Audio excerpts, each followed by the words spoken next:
Hey there. Before we begin, you should be in a position that is comfortable to you, and you can let us know in the comments where in the world you are and what is the current time for you. Picture a time when dragons roamed the earth, unicorns were as common as horses, and people thought they could sail off the edge of the planet. Just kidding about the dragons and unicorns, well, mostly. But let's dive into that last one.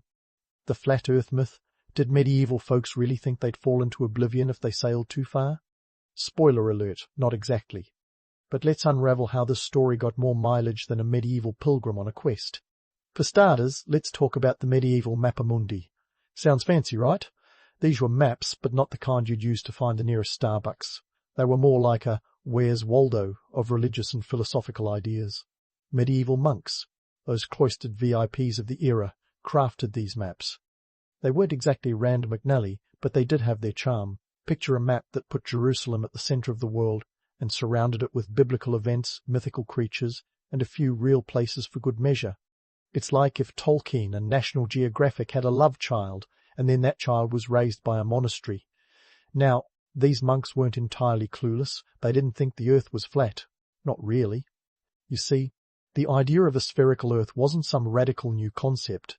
As far back as the Greeks, folks like Pythagoras and Aristotle were already batting around the idea. Fast forward to the medieval period, and a lot of educated people were on board with the whole globe thing.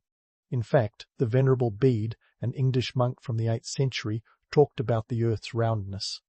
So why does everyone think that Columbus was out there risking life and limb to prove the earth wasn't a cosmic pizza? Ah, Columbus, our favourite Genoese explorer who, contrary to the fairy tales, wasn't exactly shouted down by a chorus of flat earth believers. By the time Chris was pitching his voyage in 1492, the spherical earth was old news. The real debate was about the size of said sphere. Columbus was convinced the earth was smaller than others calculated and that he could reach Asia by sailing west. Turns out he was wrong. But instead of Asia, he bumped into the Americas. Oops, but back to the Middle Ages. Why did this flat earth myth stick around like a bad cold? Well, enter Washington Irving. This 19th century American writer cooked up a story about Columbus fighting off flat earth naysayers. It was pure fiction, but it sure sounded good. It had drama, conflict, and a happy ending where the hero triumphs with a world-altering discovery. Basically, it was the 1800s equivalent of a blockbuster movie, and people ate it up. However, the medieval world had its fair share of colourful geographical beliefs that were, let's say, a bit left field. Some monks scribbled away in their scriptoriums, filling the margins of their maps with all sorts of curious creatures and mythical lands. The Hereford Mappamundi, for instance, features everything from a giant lobster to the legendary cynocephaly, dog-headed humans. Think of them as medieval Easter eggs fun to spot, but not exactly a reliable travel guide. In reality, medieval sailors weren't the fearless explorers we might imagine. They hugged the coastlines like they were clinging to their mother's apron strings, wary of the open sea and its mysterious dangers. Ships were small, voyages were perilous, and maps were more a combination of hope and guesswork than precise navigation tools. Back then, daring meant making it from one coastal town to another without getting lost or shipwrecked. Speaking of ships, medieval vessels were a far cry from the sleek, powerful ships we think of today. We're talking about wooden boats that creaked more than your grandma's old rocking chair. The average medieval ship was about 50 feet long, which is roughly the size of a modern yacht, but much less glamorous. These ships were built for short hauls, not transoceanic voyages. They'd be packed with men, provisions, and maybe a few chickens for good luck. So the idea of setting out into the great unknown with a high chance of never returning wasn't just daunting, it was downright dangerous.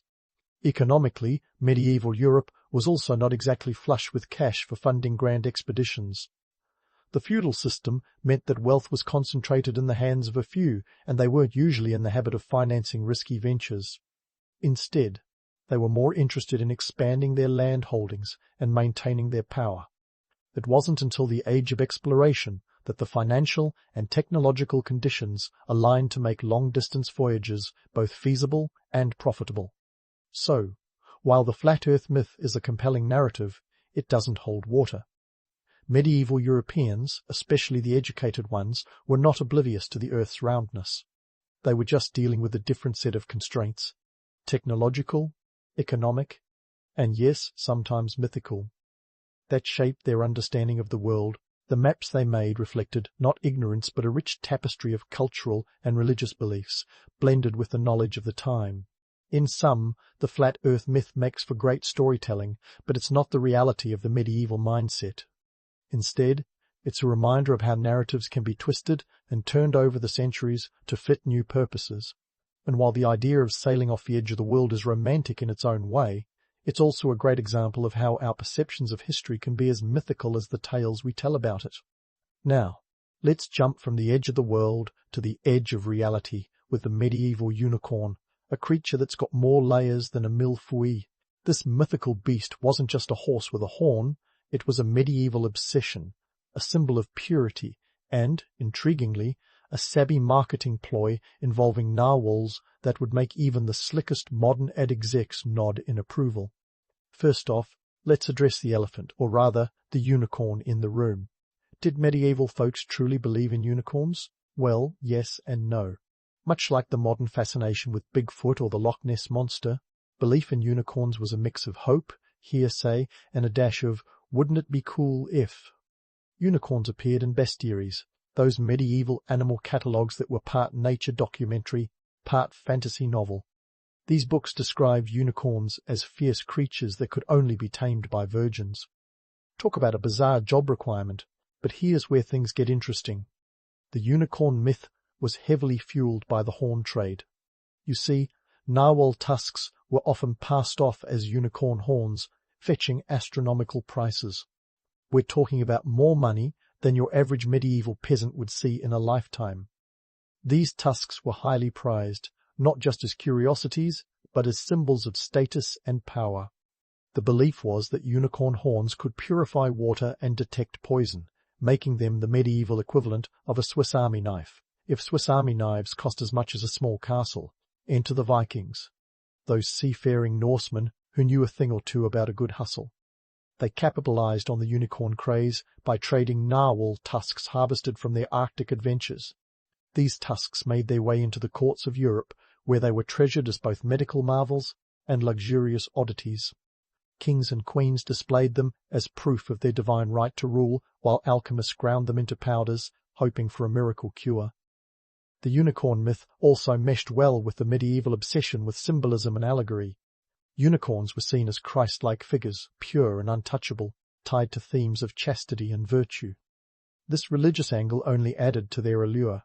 After all, who wouldn't want a piece of the divine sitting on their mantelpiece? This mix of spiritual significance and exotic rarity made unicorn horns a must-have for any self-respecting noble. But why stop at horns? Medieval tapestries and artworks are littered with unicorns, often depicted in idyllic scenes with virginal maidens. The Hunt of the Unicorn tapestries, for example, are a series of 7 works from the late 15th century, now housed in the cloisters in New York. These tapestries are a visual feast, though they're more about allegory than zoology. The unicorn here is a stand-in for Christ, hunted, captured, and resurrected, a narrative that added layers of meaning to what might otherwise be just a pretty picture. Economically, the unicorn myth was a goldmine. The trade in narwhal tusks was part of the broader medieval economy, which thrived on the exchange of luxury goods. From silks to spices, the medieval market was all about rarity and exoticism. Unicorn horns fit right into this pattern, an elite commodity for those who could afford to flaunt their wealth and sophistication. In today's terms, it was like buying a piece of the moon or a fragment of a meteorite, a blend of wonder and ostentation. Of course, not everyone was buying into the unicorn craze. There were skeptics, even then, who questioned the validity of these so-called unicorn horns. Some medieval scholars, who might have been the world's first myth-busters, pointed out the anatomical impossibility of such creatures. But like all good myths, the unicorn legend had a life of its own, impervious to logic and reason. So, why did the unicorn myth endure? Well, humans have always been drawn to stories that transcend the mundane. Unicorns were more than just mythical creatures. They were symbols of something greater, whether purity, power, or divine connection. They offered an escape from the harsh realities of medieval life, a world where disease, war, and poverty were everyday threats. Unicorns, in their ethereal beauty, provided a glimmer of magic in a world that could be brutally unforgiving. In sum, the medieval unicorn was a creature of many faces, a religious symbol, a luxury item, and a testament to the power of storytelling. It was a myth that thrived in an age of exploration and discovery, where the boundary between reality and fantasy was as blurred as those medieval maps we talked about earlier. And while we may chuckle at the idea of a horned horse today, the unicorn's enduring appeal reminds us that sometimes the stories we tell are just as important as the truths we uncover. But hold your horses, pun intended, because we're not done yet. There's more to this tale, with other mythical creatures lurking in the shadows of history, waiting to be uncovered.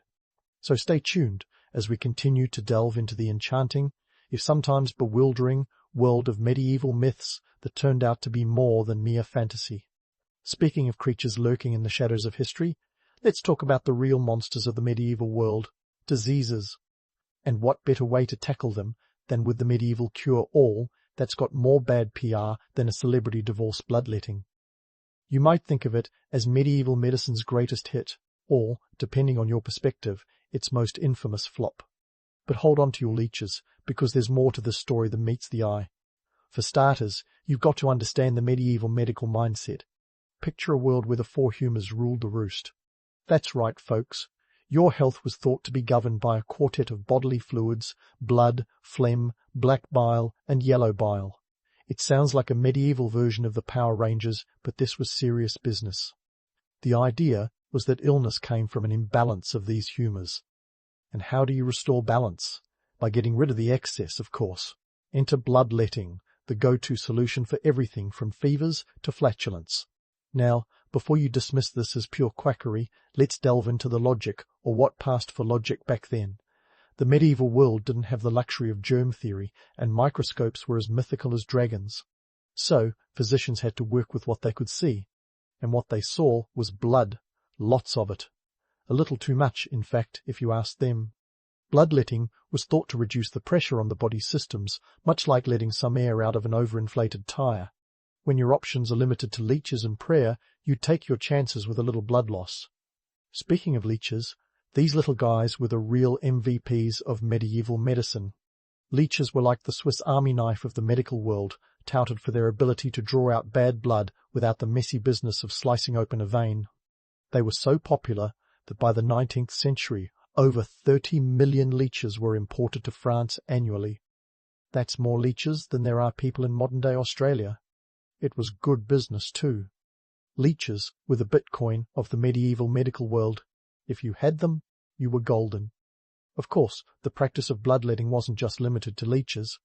The more traditional method involved a lancet, a steady hand, and a willingness to get up close and personal with your patient's wrist or elbow. Barber surgeons, those multitasking maestros of medieval grooming and slicing, often performed these procedures.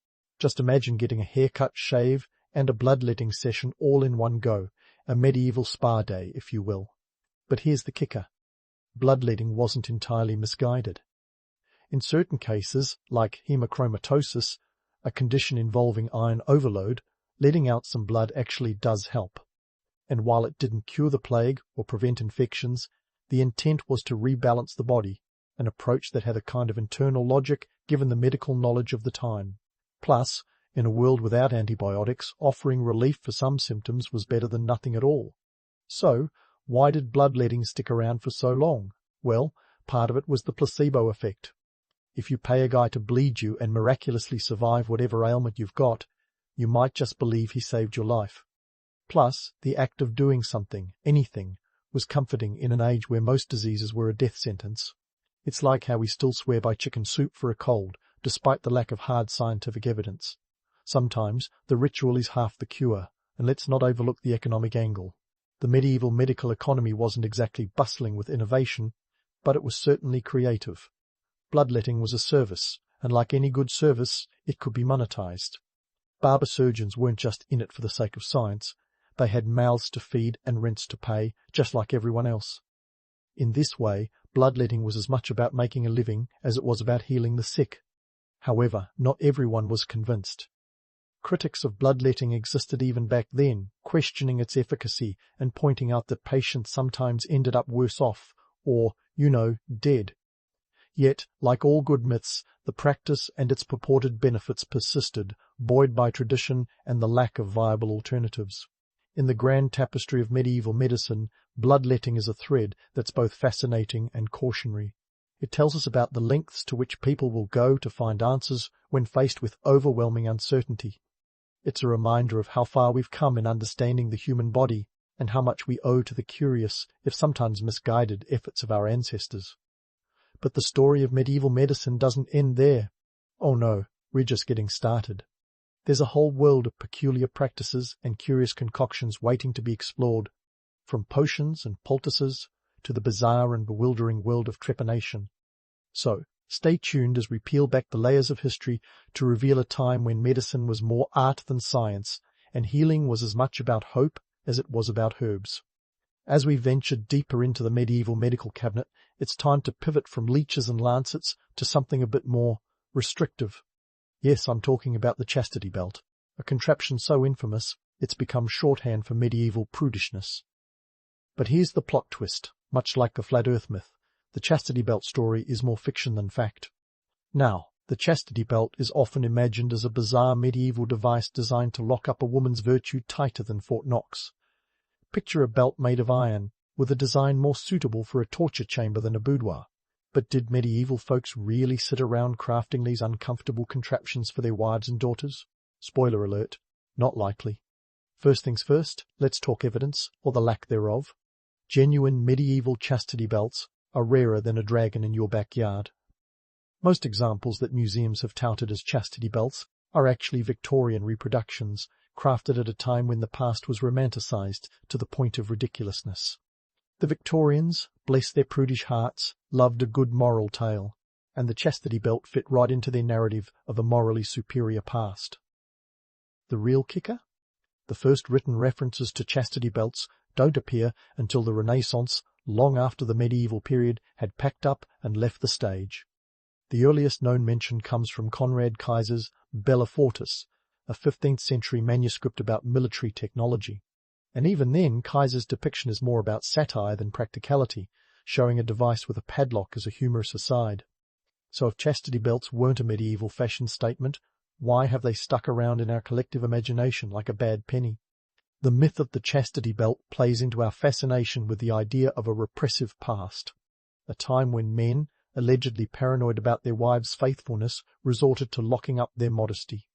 It's a narrative that appeals to our sense of modern superiority, allowing us to shake our heads at the so-called Dark Ages while patting ourselves on the back for being oh so enlightened.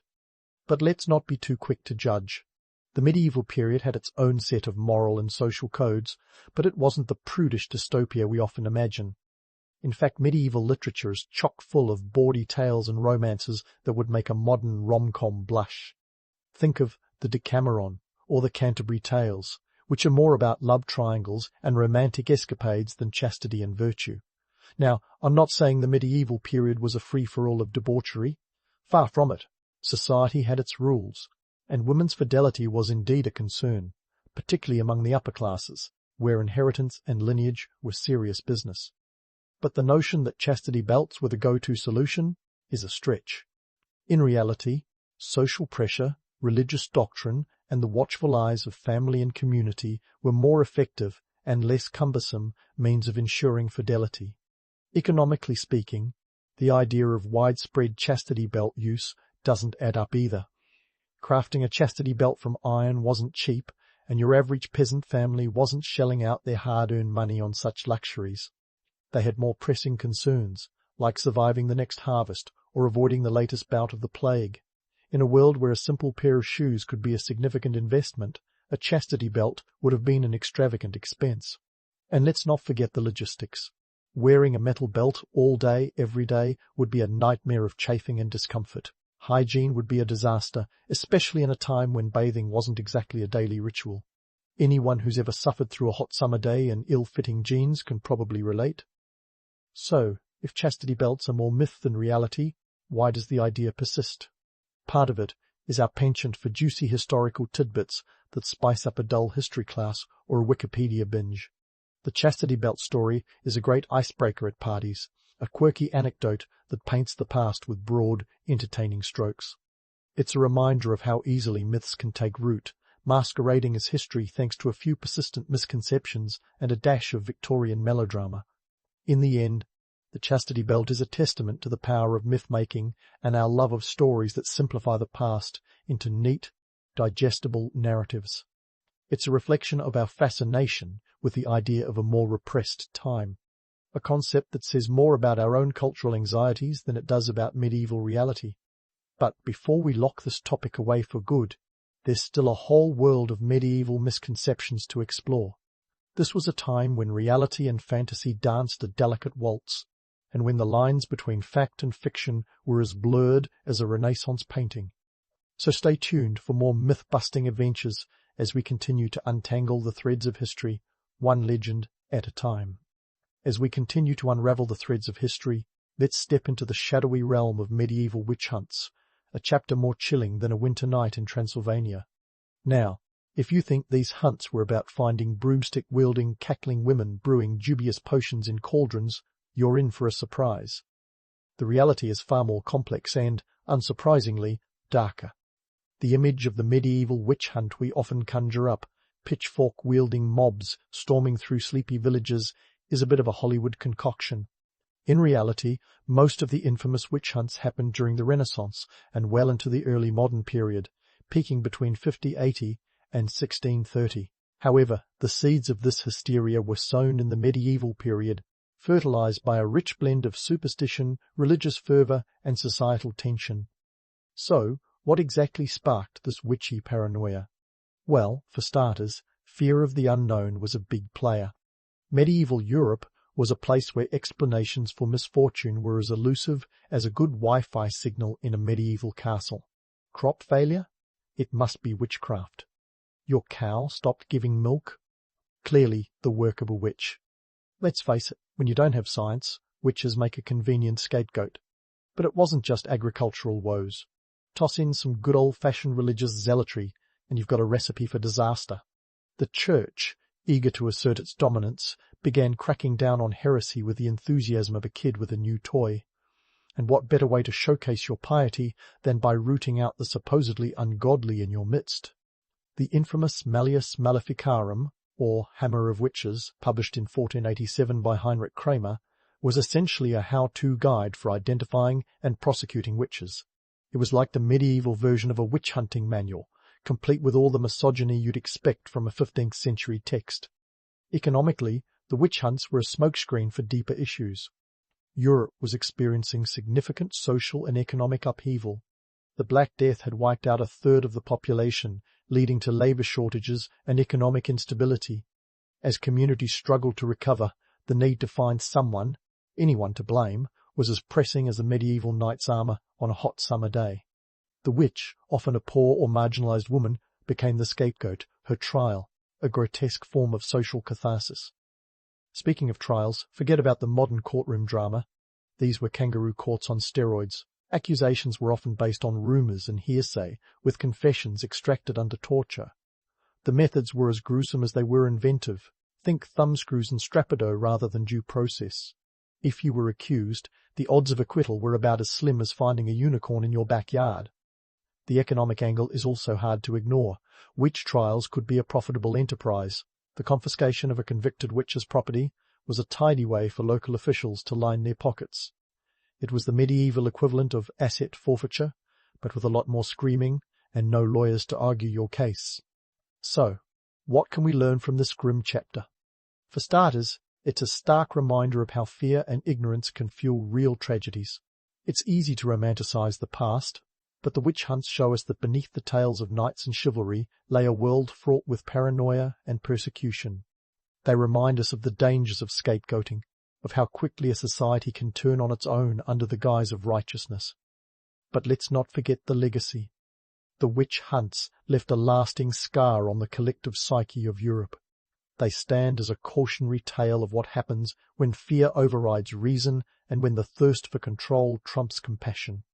It's a sobering reflection on human nature, a reminder that the line between civilization and chaos is often thinner than we'd like to admit. And while the witch hunts may seem like a relic of a bygone era, their echoes are still felt today. In a world where misinformation can spread faster than a medieval plague, the lessons of the witch hunts are as relevant as ever. They challenge us to confront our fears and prejudices, to question the narratives we accept, and to ensure that justice remains tempered with humanity. So, as we close this chapter on medieval myths and realities, let's take a moment to appreciate the complexities of history. It's a tapestry woven from both fact and fiction, where every thread tells a story of human triumph and folly. And as we unravel these stories, we're reminded of the enduring power of history, not just to inform, but to enlighten, to challenge, and, ultimately, to connect us with the past in ways that are as profound as they are unexpected. In the beginning, there was clay. But not just any clay, Korean clay, which, in the Neolithic period, was about as essential as your smartphone is today. In a world devoid of Instagram likes and TikTok challenges, these early Korean clay pots were the multitasking wonders of their age. They were everywhere, doing everything, and they never needed a software update. You see, for these Neolithic folks about 10,000 years ago, clay wasn't just a medium for storing food or water. It was the cornerstone of daily life, the unsung hero of human progress. If ancient Korean pots could talk, they'd probably roll their rims and say, "You think you're so cool with your Bluetooth speakers? We were the original all-in-ones." Fast forward a few millennia to the Three Kingdoms period, from 57 BC to 68 AD, a time when pottery wasn't just practical, it was a power move. Think of it as the Tesla of ancient Korea. If you owned a particularly exquisite piece, you weren't just storing your pickled radishes, you were broadcasting your status to the neighborhood. The pottery from this era was not just a container, it was a declaration of prestige, a silent but bold announcement that said, "I have arrived." Before we get too ahead of ourselves, let's talk about the humble ongi. These are the workhorse pots of Korean history. You might recognize them as those big, brown, earthen jars, perfect for fermenting kimchi, long before kimchi was the darling of hipster foodies. These pots were made using a unique coiling method, kind of like the pottery equivalent of rolling out a sleeping bag. They were then fired at temperatures that would make a pizza oven blush, around 1100 degrees Celsius, which in Fahrenheit is, well, still really hot.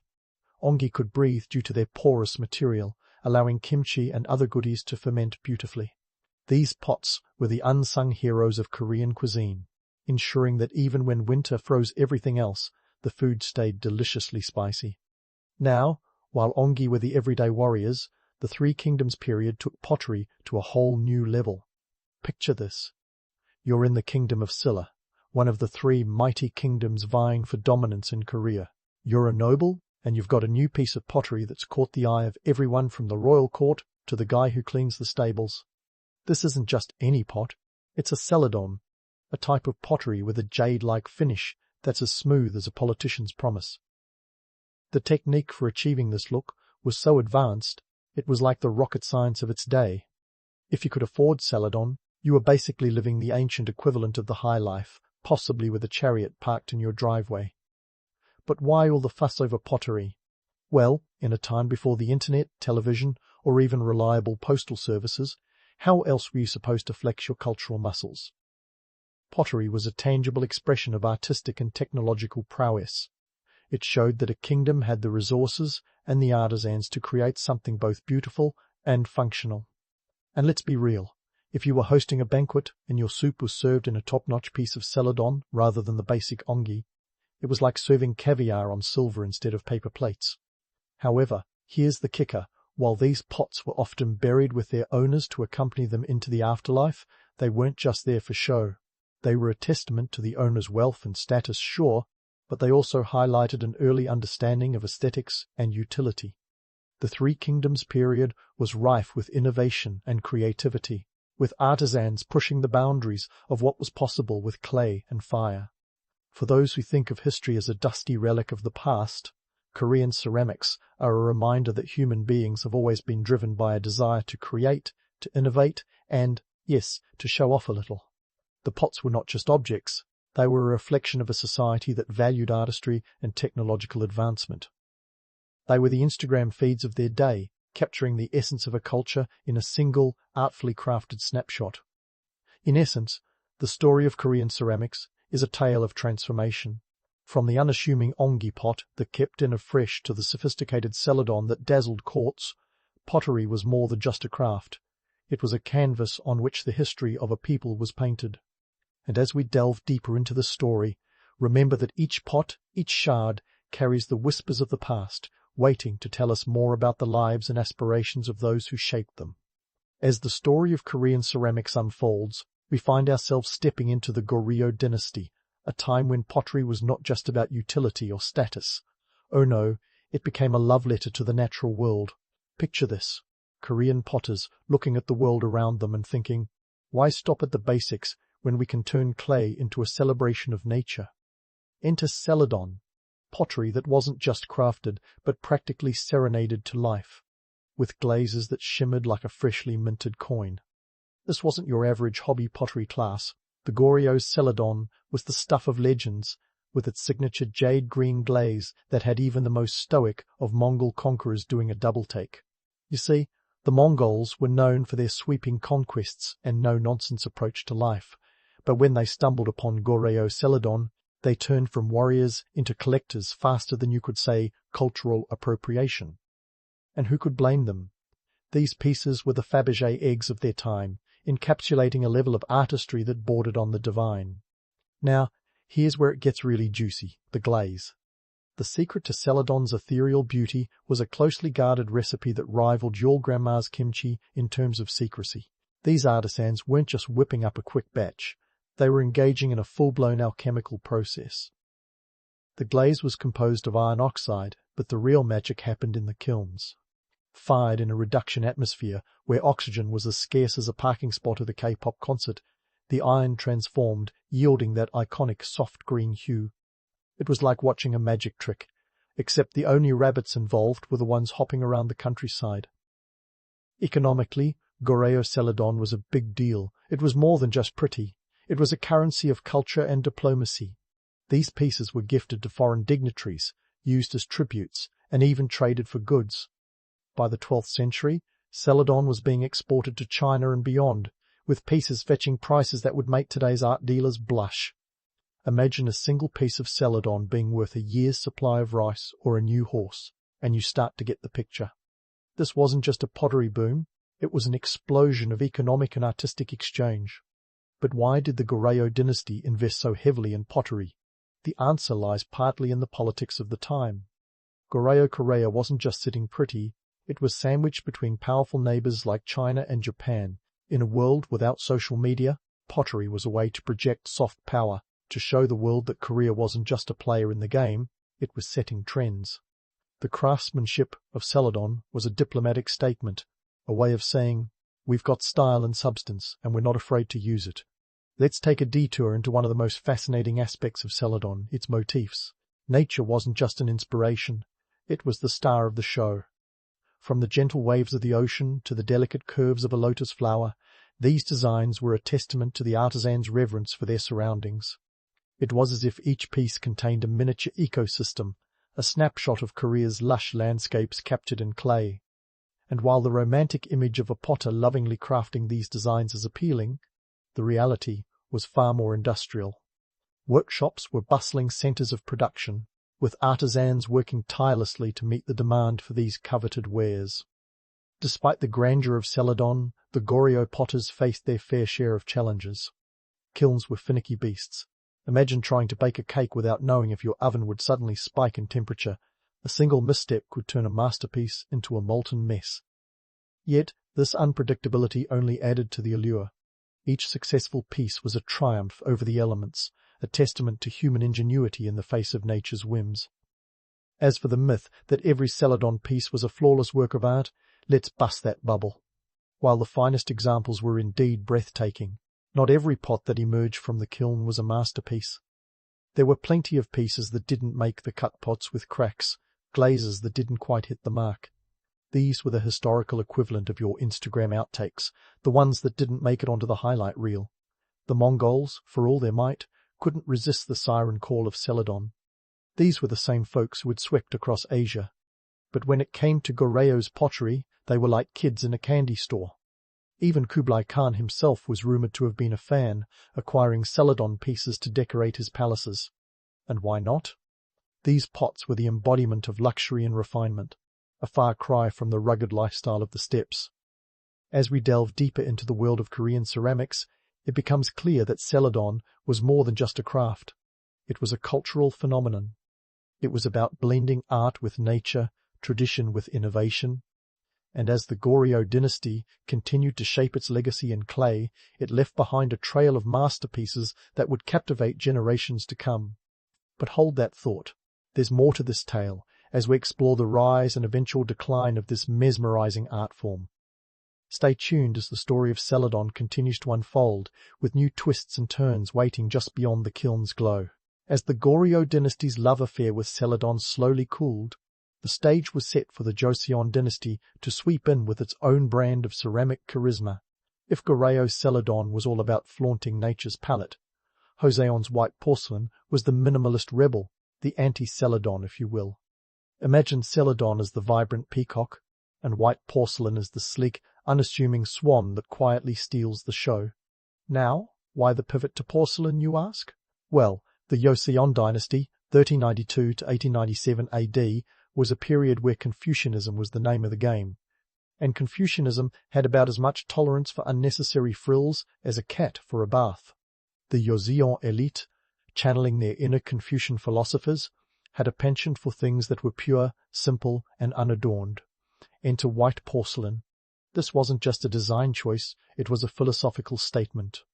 The stark, unblemished surface of white porcelain reflected the Confucian ideals of purity and modesty.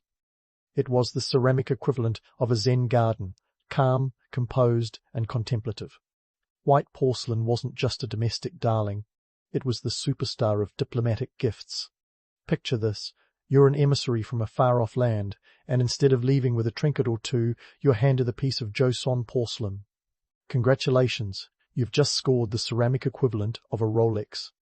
These porcelain pieces were carefully crafted to impress, each one a shimmering beacon of Korea's cultural sophistication. But let's not sugarcoat things. The production of this porcelain was no walk in the park. Kilns, the unsung heroes of ceramic production, were more like the sweatshops of their day, minus the labour laws. Workers toiled in these fiery furnaces, stoking temperatures to a blistering 1,300 degrees Celsius. That's hot enough to melt glass and give even the sun a run for its money. And the workers? They were the unsung artisans, the ones who turned lumps of clay into treasures that would crisscross the globe. The economics of porcelain production were as white-hot as the kilns themselves. Joseon Korea wasn't just crafting porcelain for the love of art. This was a lucrative business. Porcelain pieces were traded across Asia, reaching as far as Japan and China, where they were coveted like the latest tech gadget. The white porcelain industry was a well-oiled machine, with entire regions dedicated to its production. The city of Bunwam, for instance, became synonymous with porcelain during the Joseon era, much like Silicon Valley is with tech today. Now, here's where it gets interesting, the myth of the perfect porcelain. You might think every piece that emerged from the kiln was a flawless masterpiece, but let's pump the brakes on that romantic notion. In reality, many pieces were anything but perfect. Cracks, warps, and glaze imperfections were the norm rather than the exception. These were the bloopers of the ceramic world, hidden away from prying eyes, much like the outtakes from a Hollywood blockbuster. And while white porcelain was the toast of the town, it wasn't just a decorative object. It was a canvas for Joseon's artistic innovation. The cobalt blue designs that adorned many pieces were a nod to China's Ming dynasty, yet the motifs were distinctly Korean, often featuring plum blossoms, cranes, and bamboo symbols of resilience and virtue. It was art, as a subtle form of cultural diplomacy, a way to assert Korea's unique identity in a world dominated by larger powers. But why all the fuss over porcelain? The answer lies partly in the geopolitics of the time. Joseon Korea was strategically positioned between China and Japan, much like a prized piece on a chessboard. Porcelain wasn't just a commodity, it was a tool of soft power, a way to engage in cultural exchange without firing a single arrow. The delicate beauty of these ceramics spoke volumes, their elegance a subtle reminder of Korea's artistic and cultural prowess. Yet, beyond the polished surface, the porcelain industry faced challenges that would make even the most seasoned entrepreneur wince. The cost of raw materials, the vagaries of kiln firing, and the sheer labour required to produce these pieces added layers of complexity to an already intricate process. It was a high-stakes gamble, where every successful piece was a triumph over myriad obstacles. Let's not forget the human element in all this. The artisans, often working in less than ideal conditions, were the unsung heroes of the porcelain saga. Their skill and dedication were the backbone of this industry, yet their contributions often went unrecognized, much like the roadies behind a rock star's success. These craftsmen poured their heart and soul into each piece, their artistry a silent yet powerful testament to the human spirit. As we delve further into the world of Joseon ceramics, it becomes clear that white porcelain was more than just a craft. It was a cultural beacon.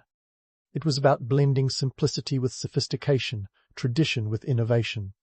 And while the luminous allure of these pieces captured the imagination of the world, there's more to this story, as the Joseon era unfolds in all its complexity. Stay tuned as we continue to explore the legacy of Korean ceramics, with new stories waiting to emerge from the kiln's glow. Meanwhile, in the 16th century, as Korea was perfecting its porcelain game, trouble brewed across the waters. Enter the Imjin Wars, a 6-year saga from 1592 to 1598 that could make even a soap opera writer blush. The main characters? The Japanese, led by Toyotomi Hideyoshi, who decided that Korea would look better as a stepping stone to China. But instead of snapping selfies or collecting souvenir t-shirts, Hideyoshi's troops had a different memento in mind, Korea's top-notch potters. Now, why would a conquering army, fresh off a maritime invasion, bother with potters? Well, these artisans were akin to biotech engineers of their day, and the ceramics they produced were the luxury goods everyone coveted. So, the Japanese strategy was clear. If you can't beat 'em, kidnap their potters. During these wars, thousands of Korean potters were forcibly relocated to Japan, a historical version of a talent acquisition strategy minus the signing bonuses. These captured potters were tasked with revolutionizing Japan's ceramic industry, which, let's face it, was lagging behind. Think of it as an ancient R&D department filled with unwilling but incredibly skilled artisans. The Japanese were keen to replicate the Korean magic, particularly the production of porcelain, which was the tech gold mine of the era. This ceramic heist was less about looting treasures and more about commandeering the brains behind them. What followed was a fascinating period of cultural and technological exchange, albeit one that glosses over the grim realities of forced migration. The myth that these kidnapped potters lived in luxury is a fairy tale with about as much substance as a pot made of wet paper. While some potters did indeed find new opportunities and even rose to prominence, many others endured hardship and cultural dislocation. They were the unsung craftsmen, hidden behind the glossy veneer of Japan's ceramic boom. Economically, this was a game-changer for Japan. The introduction of Korean pottery techniques led to the emergence of new ceramic styles, like the celebrated Satsuma ware and Arita porcelain. These weren't just pretty dishes. They were exports that put Japan on the map, transforming its economy much like the tech boom did for Silicon Valley centuries later. By the early 17th century, Japanese ceramics were gracing tables from Beijing to Amsterdam, commanding prices that would make even the most jaded capitalists' eyes water. Politically, the Imjin Wars were a debacle for Hideyoshi, who never did manage to get his foothold in China. But culturally, they triggered a renaissance in Japanese ceramics, one that was intimately tied to the skills of kidnapped Korean potters. This wasn't just a cross-cultural exchange, it was a full-blown creative explosion, melding Korean expertise with Japanese aesthetics. Yet, despite the romantic notion of a creative utopia, the reality was far more complex. Many of these potters worked under conditions that were less than ideal.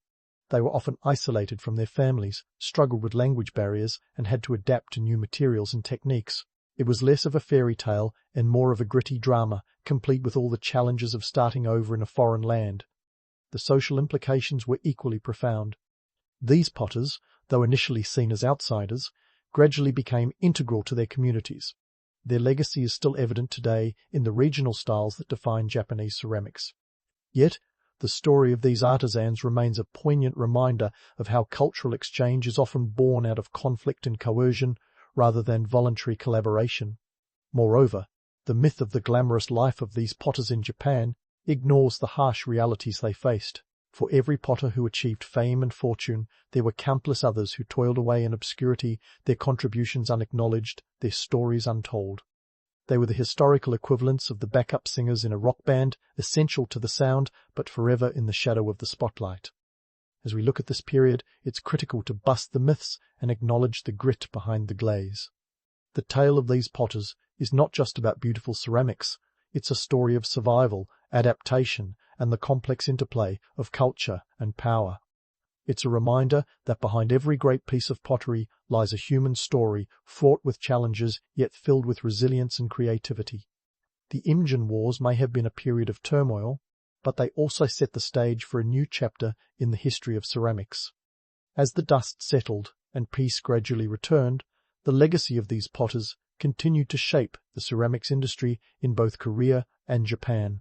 So, while the potters may have been unwilling participants in this cultural exchange, their impact was undeniable, leaving a legacy that would endure long after the wars had faded into history. And so, as we continue to explore the world of ceramics, remember that each piece carries with it the echoes of its creator's journey, a testament to the enduring human spirit. As we transition to the next chapter of this tale, there's still much to uncover about the lasting influence of these artisans and the evolving art of ceramics in East Asia. Stay tuned for more revelations as the story of Korean ceramics continues to unfold, with new layers waiting to be revealed. So, as the waves of history ebbed from the Imjin Wars, the stage was set for another act in the Ceramics Saga 1, where tradition and modernity would meet in a high-stakes game of Will It Blend? Welcome to the 20th century, where Korean ceramics went from artisanal heartthrob to industrial powerhouse in the blink of a kiln's eye. Let's rewind to the early 1900s, a time when Korea was under Japanese colonial rule. Now, this wasn't exactly a period known for its nurturing of local crafts. The Japanese were more interested in extracting resources than fostering cultural heritage. But here's the kicker. They inadvertently set the stage for a ceramics renaissance. How, you ask? By introducing industrial techniques that would later revolutionize Korean pottery. It's the kind of irony that makes history so deliciously complicated. Industrialization was like the caffeine shot in the arm for Korea's ceramics industry. Factories sprang up faster than you can say mass production, cranking out ceramics at a speed that would make any artisan potter's head spin. By the mid-20th century, these factories were producing everything from delicate teacups to sturdy bathroom tiles. It was ceramics on steroids, with production numbers skyrocketing to meet both domestic and international demand. But let's not kid ourselves. Industrialization wasn't all sunshine and perfectly fired clay. While it democratized access to ceramics, making them affordable for the average household, it also threatened the survival of traditional craftsmanship. The art of hand-thrown pottery was at risk of being lost to assembly lines and conveyor belts. It was a classic tale of art versus industry, tradition versus progress, a narrative as old as time itself. Then came the Korean War, a brutal conflict from 1950 to 1953 that left the nation in ruins. But just like a phoenix rising from the ashes, albeit a very dust-covered phoenix, Korea rebuilt its ceramics industry with a vengeance. By the 1960s, the country had become a hub for ceramic production, exporting goods worldwide and contributing to Korea's rapid economic growth, sometimes known as the miracle on the Han River. Ceramics were no longer just a cultural artifact, they were big business. And speaking of business, let's talk about the economics. By the late 20th century, Korea was exporting ceramics to over 100 countries, with exports valued at tens of millions of dollars annually. These weren't just any ceramics, they were high-quality, affordable, and diverse products that ranged from fine china to industrial ceramics used in electronics and construction. It was a potter's dream turned capitalist reality, where the art of clay and glaze was transformed into a global economic force. But here's where the plot thickens. While industrialization was churning out ceramics by the ton, a parallel movement was simmering beneath the surface. Enter the modern potters. the indie bands of the art world who were determined to keep the flame of traditional craftsmanship alive. These artisans embraced the old methods, often working in small studios and producing unique, handcrafted pieces that were the antithesis of mass production. They were the rebels with a cause, challenging the notion that bigger was always better. These modern potters are like the vinyl record enthusiasts in a digital age, valuing the tactile, the imperfect, and the handmade over the slick and mass-produced. They're the folks who would rather spend hours at a wheel crafting a single perfect bowl than churn out thousands of identical mugs. And the world is taking notice. Today, these artists are celebrated globally, with Korean pottery exhibitions gracing galleries from New York to Paris. It's a reminder that even in a high-tech world, there's still room and demand for the human touch. Now, let's debunk a myth while we're at it. The romantic image of the solitary potter toiling away in a rustic studio is just that, a romantic image. In reality, these artisans are savvy entrepreneurs navigating the complexities of a global market. They're using social media to reach new audiences, engaging in collaborations with international designers, and finding innovative ways to blend tradition with contemporary aesthetics. They're not just artists, they're cultural ambassadors, keeping the spirit of Korean ceramics alive in a rapidly changing world. And here's the cherry on top. Ceramics have become a key part of Korea's cultural identity, a tangible link to the past that continues to shape the present. From the ancient ongi pots to the sleek lines of modern porcelain, Korean ceramics tell a story of resilience, innovation, and artistry. They're a testament to a culture that values both its heritage and its future, a reminder that true artistry is timeless. As we wrap up this whirlwind tour of Korean ceramics, it's clear that this isn't just a story about pots and plates. It's a narrative about human ingenuity, the relentless pursuit of beauty, and the power of culture to transcend time and borders. So next time you sip tea from a porcelain cup, or marvel at a handcrafted vase, remember the rich tapestry of history that brought it into being. It's a story of clay and fire, art and industry, tradition and innovation, a story that continues to evolve, just like the people who shape it. In the dim glow of a flickering fire, a Maori chief sits, his face a complex tapestry of swirling lines and curves. No, he didn't just come from a particularly intense face-painting party. This is Moko, the traditional tattoo art of the Maori people, and it's as much a part of their cultural identity as the haka or a good rugby scrum. Now, before you ask, no, the Maori didn't have a tattoo parlor down the street offering half-off tribal designs. Each Moko was a labor of love, pain, and a little blood, etched into the skin with tools that make modern tattoo guns look like gentle tickle devices. Let's get one thing straight, these tattoos weren't just a whimsical fashion statement. Forget the idea of the Maori running around with carpe diem across their foreheads. Moko was a badge of honor, a visual CV that told the world who you were, where you came from, and what you'd achieved. Think LinkedIn, but etched painfully into your face. Every swirl and line had a purpose, speaking volumes about the wearer's lineage, social status, and personal achievements. And if you thought your family tree was complicated, try translating it onto your skin. But before you rush off to book a session with the local tattoo artist, consider this. The process was about as pleasant as a tooth extraction without anesthesia. The traditional method involved a set of chisels, called yui, made from materials like albatross bone.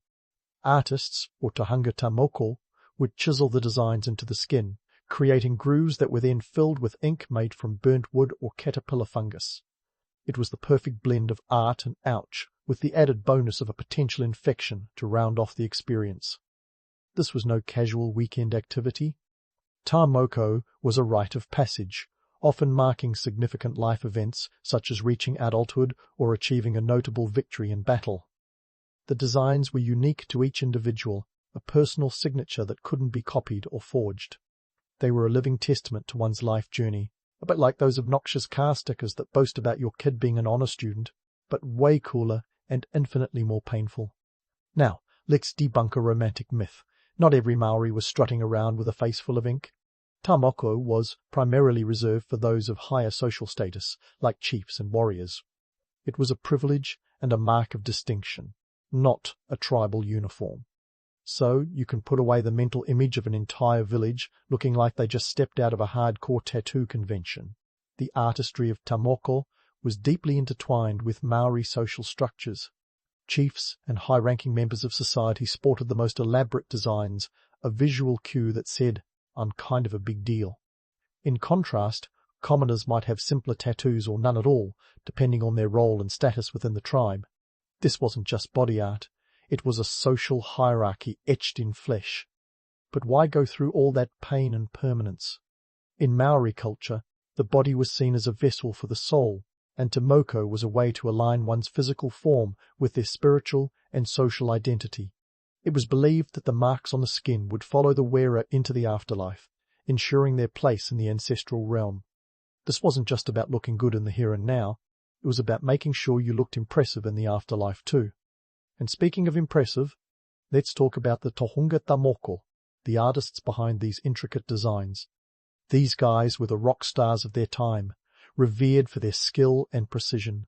A good tohunga was worth his weight in gold, or at least in pigs and sweet potatoes, the currency of choice in pre-colonial New Zealand. Their reputation was everything, and a single slip could ruin not only their career but also their social standing. Imagine the pressure of tattooing a chief's face while knowing one wrong move could land you in a very awkward conversation with the tribe. So, next time you see someone sporting a tribal tattoo, remember the rich history behind these designs. A Moko was more than Incon's skin. It was a living, breathing narrative of a person's life, a visual symphony of identity and status. It was art, history, and culture all rolled into one, etched into the skin with the precision of a master and the pain tolerance of a warrior. It's a testament to the enduring power of cultural expression, proving that sometimes a picture really is worth 1,000 words or at least a couple of hundred chisels. Moko, then, wasn't just about looking like the coolest kid in the village. It was an entire social commentary etched in flesh. It was a living, breathing CV, listing accomplishments that would make even the most ambitious LinkedIn lurker envious. Imagine a world where your resume literally walked around with you, permanently inked onto your body. Forget job titles like project manager or senior synergy specialist. A quick glance at one's Moko would reveal their skills, ancestry, and even some relationship drama, all without a single awkward networking event. Now, let's dive into the gender-specific patterns. Moko wasn't a one-size-fits-all affair. Men traditionally adorned their faces with elaborate designs, often covering their entire visage like a topographical map of achievements. For women, the focus was typically on the lips and chin, known as kawa e moko. These were no less significant, mind you. In fact, receiving a kawaii moko was a rite of passage into womanhood, symbolizing a woman's ability to navigate the complexities of her societal role with the precision of a high-tech GPS. But, believe it or not, these tattoos could be more complex than your latest smartphone update. The designs themselves were steeped in symbolism. For men, full-faced moko could indicate everything from rank to tribal affiliations, much like a personalized coat of arms.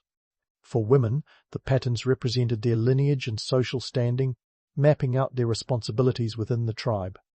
Think of it as the ultimate task manager. The symmetry and intricacy of the designs were not just about aesthetics, they were a form of communication, the visual language understood by those in the know. Of course, things got a bit more complicated when the colonial powers rolled in with their own brand of cultural clumsiness. To them, Moko was a curiosity, an exotic token to take back to the drawing rooms of Europe, where people could marvel at the noble savages and their strange ways. Ah, colonialism, the great equalizer of misunderstanding. They often failed to grasp the depth and significance of Moko, reducing it to a mere spectacle. It's like reducing the entire history of rock and roll to a single Elvis impersonator. European settlers, traders, and missionaries viewed these tattoos through a lens of exoticism that was both fascinated and dismissive. In a bizarre twist of fate, some Maori were even persuaded to sell their tattooed heads to collectors, turning a sacred practice into a gruesome commodity. It's a grim reminder of how cultural misinterpretation can turn reverence into ridicule. But let's not forget the economic angle here. In pre-colonial Maori society, Moko artists were like the startup CEOs of today, revered, well-connected, and definitely not cheap. A Moko could cost a small fortune, paid in goods like pigs, flax garments, or food supplies. It was an investment in social capital, ensuring that your place in the tribal hierarchy was both visible and respected. Today we might spend thousands on a designer handbag or a flashy car. Back then, it was all about the right tattoo. The impact of Moko went beyond aesthetics and social standing. It was a way to cement alliances and negotiate power dynamics. Marriages, peace treaties, and leadership roles could be influenced by the designs a person wore. It was a form of diplomacy where the inked lines carried as much weight as a signed contract. And much like political canvassing today, it was all about making the right impression, aligning your physical appearance with your societal ambitions. But, as with most things in history, there's a twist. While Moko was primarily the domain of the elite, the arrival of Europeans brought about a democratization of sorts. With new tools and influences, the practice began to spread beyond its traditional confines. However, this wasn't always welcomed with open arms, and the tension between traditional and new practices mirrored the broader cultural clashes of the era. Through all this, Moko has endured, evolving while maintaining its deep cultural roots. Its resurgence today is a testament to the resilience of the Maori people and their commitment to preserving their heritage. Modern practitioners of Moko continue to balance tradition with contemporary influences, ensuring that each design is as meaningful as those of their ancestors. In a world where identity is often fluid and changeable, Moko stands as a powerful reminder of the strength found in cultural expression. It's a vivid tapestry of history, identity, and art, woven into the very fabric of the people who bear it. As we continue to explore this fascinating world, remember that each line and swirl carries with it stories of bravery, honor, and a legacy that refuses to fade. And so, as we look ahead to the next part of this journey, let's keep our eyes peeled for how Moko continues to influence and inspire, both within Maori culture and beyond. Because if history has taught us anything, it's that the story is never truly over. It's just waiting for the next chapter to be written, one line at a time. As the ink of Maori tradition met the quill of European curiosity, the world of Moko was poised on the precipice of transformation. The early 19th century saw New Zealand's shores becoming a bustling hub for European explorers, traders, and missionaries, each armed with their own set of preconceptions and a penchant for collecting curiosities to impress their peers back home. It was a time when a finely tattooed face could draw more attention than a peacock at a pigeon convention. The first wave of Europeans arrived with wide-eyed fascination, their imaginations running wilder than a child in a candy store. They saw the intricate tattoos of the Maori as a living canvas of exoticism, something to be ogled, studied, and, predictably, commodified. The noble art of Moko was at risk of being reduced to a sideshow attraction for the curious but culturally clueless. It was as if the Mona Lisa had been relegated to the back of a carnival tent alongside the bearded lady. The Europeans' appetite for the unusual led to a tattoo tourism boom that was anything but respectful. It wasn't long before some rather unscrupulous entrepreneurs, think of them as the snake oil salesmen of the tattoo world, saw an opportunity to turn a quick profit. These enterprising individuals often encouraged Maori to tattoo themselves not for cultural reasons, but because they knew these designs could be sold to European collectors. Imagine persuading someone to paint their house with glow-in-the-dark murals just because it might fetch a higher price on the market. This was cultural exploitation, pure and simple, and what a market it was. By the mid-19th century, collecting tattooed heads had become a grim fad among Europeans. Known as mokomokai, these preserved heads were traded as if they were rare collectibles. The going rate for a well-preserved head could be as much as a musket or even a small shipment of goods. It was the ultimate cultural disconnect, a sacred symbol of identity and status, reduced to a grotesque mantelpiece trophy. Meanwhile, back in Europe, the tattooed heads were often displayed in museums and personal collections, where they were gawked at like oddities in a Victorian cabinet of curiosities. It's a stark reminder of how cultural treasures can be misinterpreted and misused when viewed through a colonial lens. The Maori saw Moko as a sacred practice, a deep expression of identity, and an art form. The Europeans, at least many of them, saw it as a commodity, a mere curiosity to satisfy their own exotic fantasies. Yet, despite these challenges, the Maori people were far from passive players in this cultural exchange. Many Maori leaders recognized the economic opportunities that European trade presented, and they were savvy enough to engage with these newcomers on their own terms. They negotiated, traded, and sometimes even wielded their tā moko as a form of soft power, using it to strike deals and forge alliances. In a world where first impressions mattered, a well-tattooed face could command respect and assert authority in negotiations with Europeans. However, the allure of European goods, especially muskets, which transformed tribal warfare, added a complex layer to these interactions. The introduction of firearms changed the power dynamics within and between tribes, and some Maori found themselves caught in a cultural tug-of-war, trying to preserve their traditions while navigating the new economic realities. It was like trying to maintain your grandmother's cherished recipes while being bombarded with fast food franchises on every corner. As the European presence grew, so did their influence on Maori society. Missionaries, in particular, were eager to convert the Maori to Christianity, and they viewed tā moko as a pagan practice that needed to be stamped out. In their zeal to civilize the Maori, these missionaries often failed to appreciate the deep cultural significance of tā moko, seeing it instead as a barrier to conversion.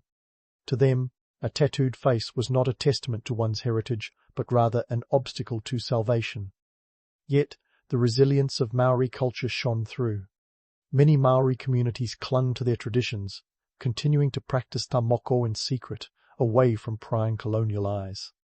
It was a quiet rebellion, a way of asserting their identity in the face of external pressures. This cultural preservation would become crucial as the tides of colonialism continued to sweep through the islands, redefining what it meant to be Maori in a rapidly changing world. The tug-of-war between preserving tradition and adapting to new influences was not an easy battle, and it was one that played out in various ways across the Maori world. Some tribes chose to embrace certain aspects of European culture, selectively incorporating them into their own. Others stood firm, holding fast to their ancestral practices in the face of colonial encroachment. It was a balancing act, a high-wire performance without a safety net, where the stakes were nothing less than cultural survival. In this era of cultural collision, the Maori proved to be both resilient and adaptable. Despite the pressures to conform to European norms, they found ways to maintain their traditions while navigating the new realities of a colonized world. The Moko, once a practice reserved for the elite, began to evolve, reflecting the changing social landscape. New tools and techniques were introduced, and the meanings behind the tattoos shifted as Maori society adapted to the presence of Europeans. Today, the revival of tā moko stands as a powerful testament to the strength and endurance of Maori culture. It is a symbol of pride and identity, a living connection to a rich heritage that has withstood the test of time. In a world where cultural traditions are all too often lost in the shuffle of modernization, tā moko remains a vivid reminder of the importance of preserving one's history and identity. As we continue to explore this fascinating story, we'll delve deeper into the ways tā moko has influenced and inspired not only the Maori, but also the world at large. With each new chapter, we'll uncover the layers of meaning hidden within these intricate designs, revealing the stories they have to tell. Because in the end, tā moko is more than just a tattoo. It's a narrative etched in skin, a legacy that continues to shape the Maori people and their place in the world. As we peel back the layers of history, we find tā moko at the brink of extinction, teetering on the edge of cultural oblivion. The 20th century wasn't kind to traditional Maori practices, and tā moko, with its deep spiritual and social roots, was no exception. Western influences and assimilation policies swept through New Zealand like a cultural tsunami, leaving behind a landscape altered beyond recognition. Picture a world where the very essence of your identity is being washed away by waves of conformity.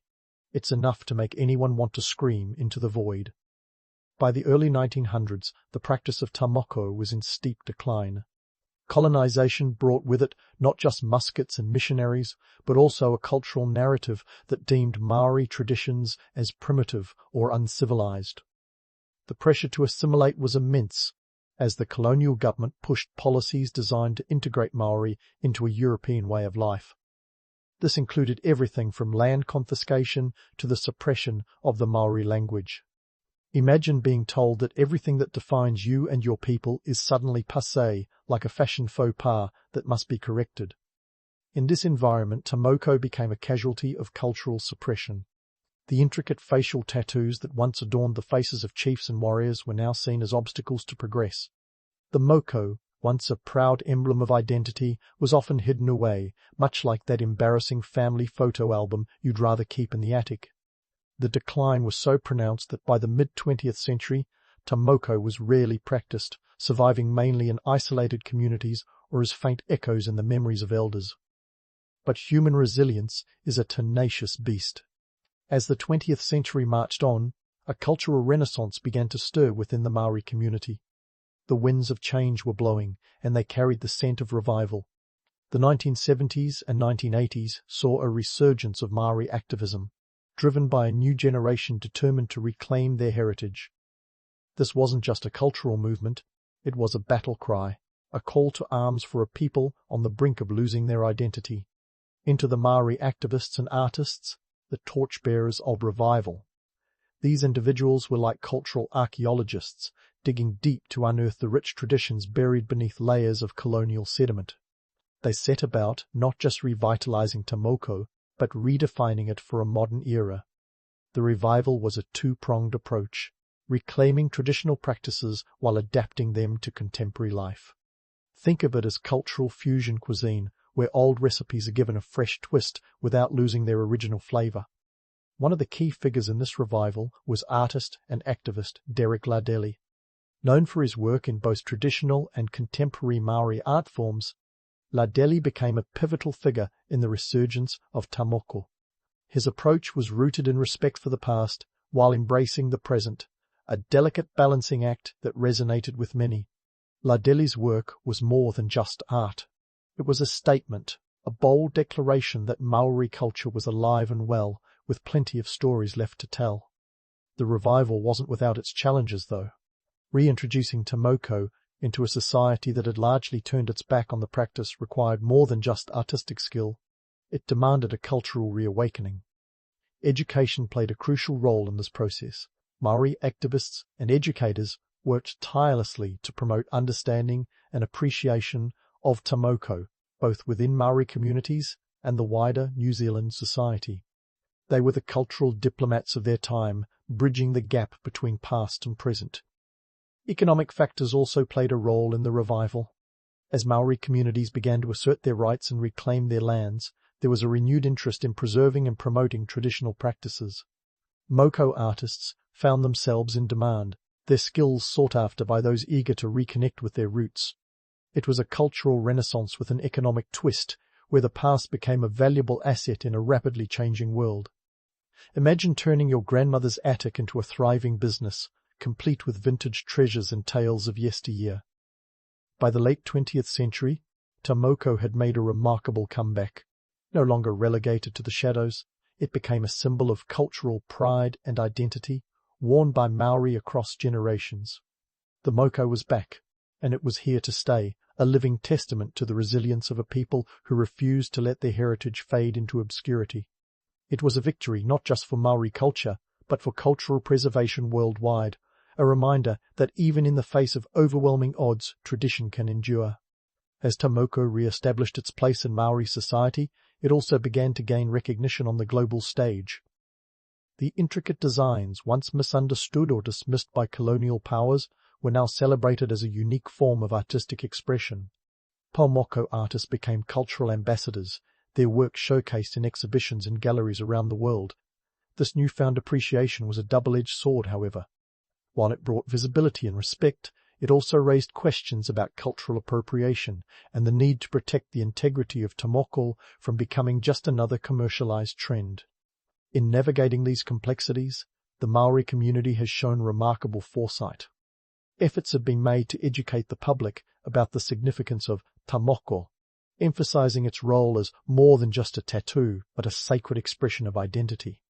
There are guidelines and protocols in place to ensure that the practice remains true to its roots, even as it evolves in a modern context. It's a lesson in cultural stewardship, a demonstration of how tradition can be both preserved and adapted without losing its essence. As we look to the next chapter of Tamoko's journey, there's a sense of optimism and anticipation. The revival has brought with it a renewed sense of pride, not just in Moko, but in Maori culture as a whole. It's a story of resilience, of a people who refused to let their identity be erased, who stood firm in the face of cultural erosion and emerged victorious. And while the journey is far from over, the path ahead is lit by the enduring spirit of a culture that has proven time and again that it will not be silenced. So, as we prepare to delve deeper into the continuing evolution of Tamoko, let's carry forward the stories of those who have come before. Their legacy is etched in every line and swirl, a testament to the power of cultural expression and the unyielding spirit of the Maori people. The story of Tamoko is not just a tale of survival, it's a celebration of identity, a narrative that continues to unfold with each new generation. And as history has shown us, the best is yet to come. And here we are, standing on the precipice of Tamoko's journey from the ancient firesides of Maori chiefs to the buzzing tattoo parlors of the modern world. It's a tale as winding as the spiral patterns themselves, filled with twists, turns, and the occasional cultural facepalm. But today, Moko is more than just a colourful chapter in a history book. It's a living testament to resilience, identity, and the power of ink to transcend time. In contemporary Maori culture, Moko is experiencing what you might call its Renaissance 2.0. It's not just about reviving the old patterns, but about weaving new stories with the same threads of tradition. You see, Tamoko today is like a Spotify playlist that mixes classic hits with fresh tracks, each design telling a story that's as much about the past as it is about the present. This isn't just a tattoo, it's a dialogue between generations, a conversation etched in skin. Take the Maori artist Inuit Taylor, who combines traditional motifs with contemporary flair. He and many of his peers are at the forefront of this movement, turning the human body into a canvas that reflects both ancient heritage and modern identity. For them, Tamoko isn't just about preserving history, it's about making history relevant. It's like updating your grandma's recipe for stew with a dash of sriracha, respecting the old while embracing the new. And while we're on the subject of embracing change, let's talk about the global tattoo scene. Today, tattoos have gone mainstream, with 1 in 5 people in the US sporting some ink. But let's be clear, Tamoko is not just any tattoo. It's a sacred art form with deep cultural roots, and while it has inspired countless designs worldwide, it's important to remember the difference between cultural appreciation and appropriation. The Maori have been vocal about this, advocating for respect and understanding, ensuring that Tamoko retains its cultural sanctity even as it gains worldwide attention. Globally, the allure of Tamoko lies in its depth and symbolism. It's the history channel of tattoos, offering complex narratives rather than simple aesthetics. But the rise of Tamoko on the international stage has also prompted a broader conversation about cultural heritage and intellectual property. It's a reminder that while art can be shared, its origins must be respected, a lesson as timeless as the Moko itself. Tamoko today serves as a bridge, a way to connect the stories of ancestors with the realities of their descendants. It's a tool for storytelling and resistance, a means of asserting identity in a world that often tries to homogenize it. In this way, Tamoko is a perfect example of how tradition can be a form of rebellion, a way to push back against cultural erasure.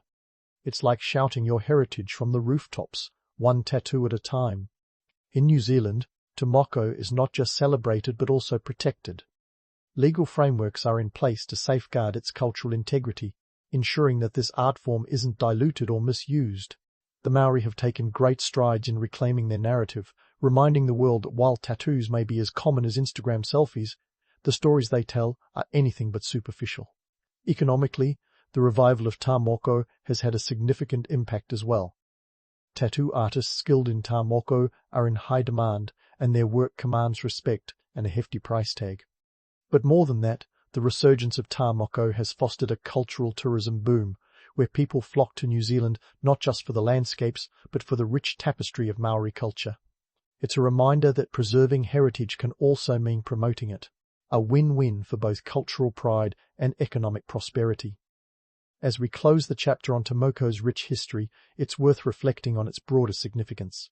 In a world obsessed with the new and the now, Moko serves as a vivid reminder of the power of the past to inform the present. It's a testament to the resilience of a culture that has faced countless challenges yet continues to thrive. Each line and swirl is a story in itself, a narrative that refuses to fade into obscurity. So, what's the takeaway from our journey through the world of Moko? Perhaps it's this, that identity is something worth fighting for, whether it's etched in skin or carried in the heart. Moko is more than just ink. It's a living, breathing symbol of cultural endurance, a testament to the power of tradition to adapt and endure. In the end, it's about finding strength in one's roots, even as we reach for the stars. And as you drift off, perhaps with visions of intricate spirals dancing in your mind, remember that the story of Moko is far from over. It's a story that continues to be written, one line at a time, by the Maori people and all those who walk with them on this journey. Because in the grand tapestry of history, each thread counts, each line matters, and each story is a legacy waiting to be told. Your eyes crack open, and it's cold. Not the kind of brisk chill you'd feel on a fall morning, but the kind that bites through layers of fur, reminding you that Mother Nature has a wicked sense of humor here in the 15th century Arctic. Welcome to your morning as an Inuit hunter, where the day starts with the realization that your tough-as-nails ancestors didn't just survive, they thrived in conditions that could freeze the ambition out of most modern adventurers. First on the agenda is slipping into your caribou parka. This isn't just any coat, it's the Arctic's answer to a heated blanket. Fashioned from 2 layers of caribou skin, it's an engineering marvel that would make even the most seasoned Patagonia designer weep. You see, caribou fur is hollow, trapping air and providing insulation that keeps the biting wind at bay. Forget gore. Tex, this is the original techwear. As you fasten it, you're reminded of how it's tailored to perfection, allowing you to move with the agility of a snow leopard. Because a clunky parka here could mean the difference between catching dinner and being dinner. Now, before you romanticize this too much, remember the reality. Getting dressed is a task that's less about chic and more about survival. Those who didn't get it right found themselves as popsicles in a frozen landscape. Your boots, made from seal skin, are waterproof and flexible, designed to battle slush and snow. Fashion has its limits, and here, practicality reigns supreme. Equipped for the morning, it's time to check your tools of the trade. Your kajak, or kayak, is the Arctic's Lamborghini. It's a sleek, fast, and surprisingly lightweight vessel made from driftwood and covered in stretched sealskin. Take a moment to appreciate the genius here. This thing can glide through icy waters like a knife through butter. In a world where everything wants to kill you, a kajak is your best chance at flipping the odds in your favor. But let's not get too starry-eyed. Paddling a kajak requires skills that rival any Olympians. One wrong move, and you're taking an unplanned dip into waters colder than your ex's heart. As you head out onto the water, it's time to bust a common myth, that Inuit life was all about the hunt and nothing else. Sure, hunting is crucial, but community life is just as vital. Your morning routine isn't just about prepping tools, it's about sharing knowledge and strategies with fellow hunters. This isn't a solo mission, it's a team effort, and every successful hunt feeds not just your family, but the entire community. Cooperation is key, and it's a lesson that resonates even today. But let's face it, the Arctic doesn't care about your plans or your community. It's a place where weather forecasts are more like fortune cookie predictions. You step out knowing that the only thing predictable is the unpredictability itself. The sun might rise, but that doesn't mean it'll provide any warmth. Instead, it's a reminder that daylight is burning and every moment counts.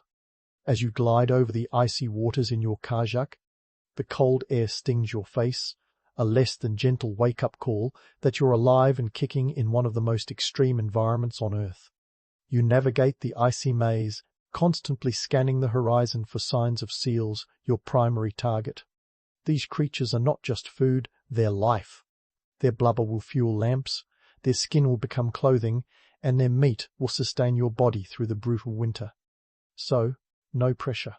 The tools you carry are an extension of yourself, like the harpoon, a masterpiece of craftsmanship passed down through generations. It's a lethal work of art, designed with precision to ensure that when you strike true. And while it can feel like a dance of death, there's an undeniable rhythm to it, a ritual passed down through the ages. In this dance, you are both predator and prey, locked in a timeless cycle that dictates life in the Arctic. As the morning wears on, you reflect on the ingenuity of your people. Creating a kajak or crafting a harpoon is no small feat, especially when the nearest Home Depot is a few centuries away. It's a testament to human creativity and adaptability. But don't get too caught up in admiration.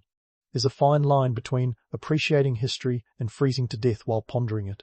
You see, the romanticized view of the noble Inuit hunter overlooks the sheer grit required just to survive. This isn't a lifestyle choice, it's a necessity. When the temperature drops to -40 degrees, motivation is simple. Keep moving or become a human icicle. By now, you're fully immersed in the morning hunt, your senses heightened. Every splash, every ripple could signal a seal, so your focus must be razor sharp. There's no room for error in this frozen theatre of survival. You make your way through the icy waters, knowing that each stroke of the paddle is a testament to the resilience passed down through generations.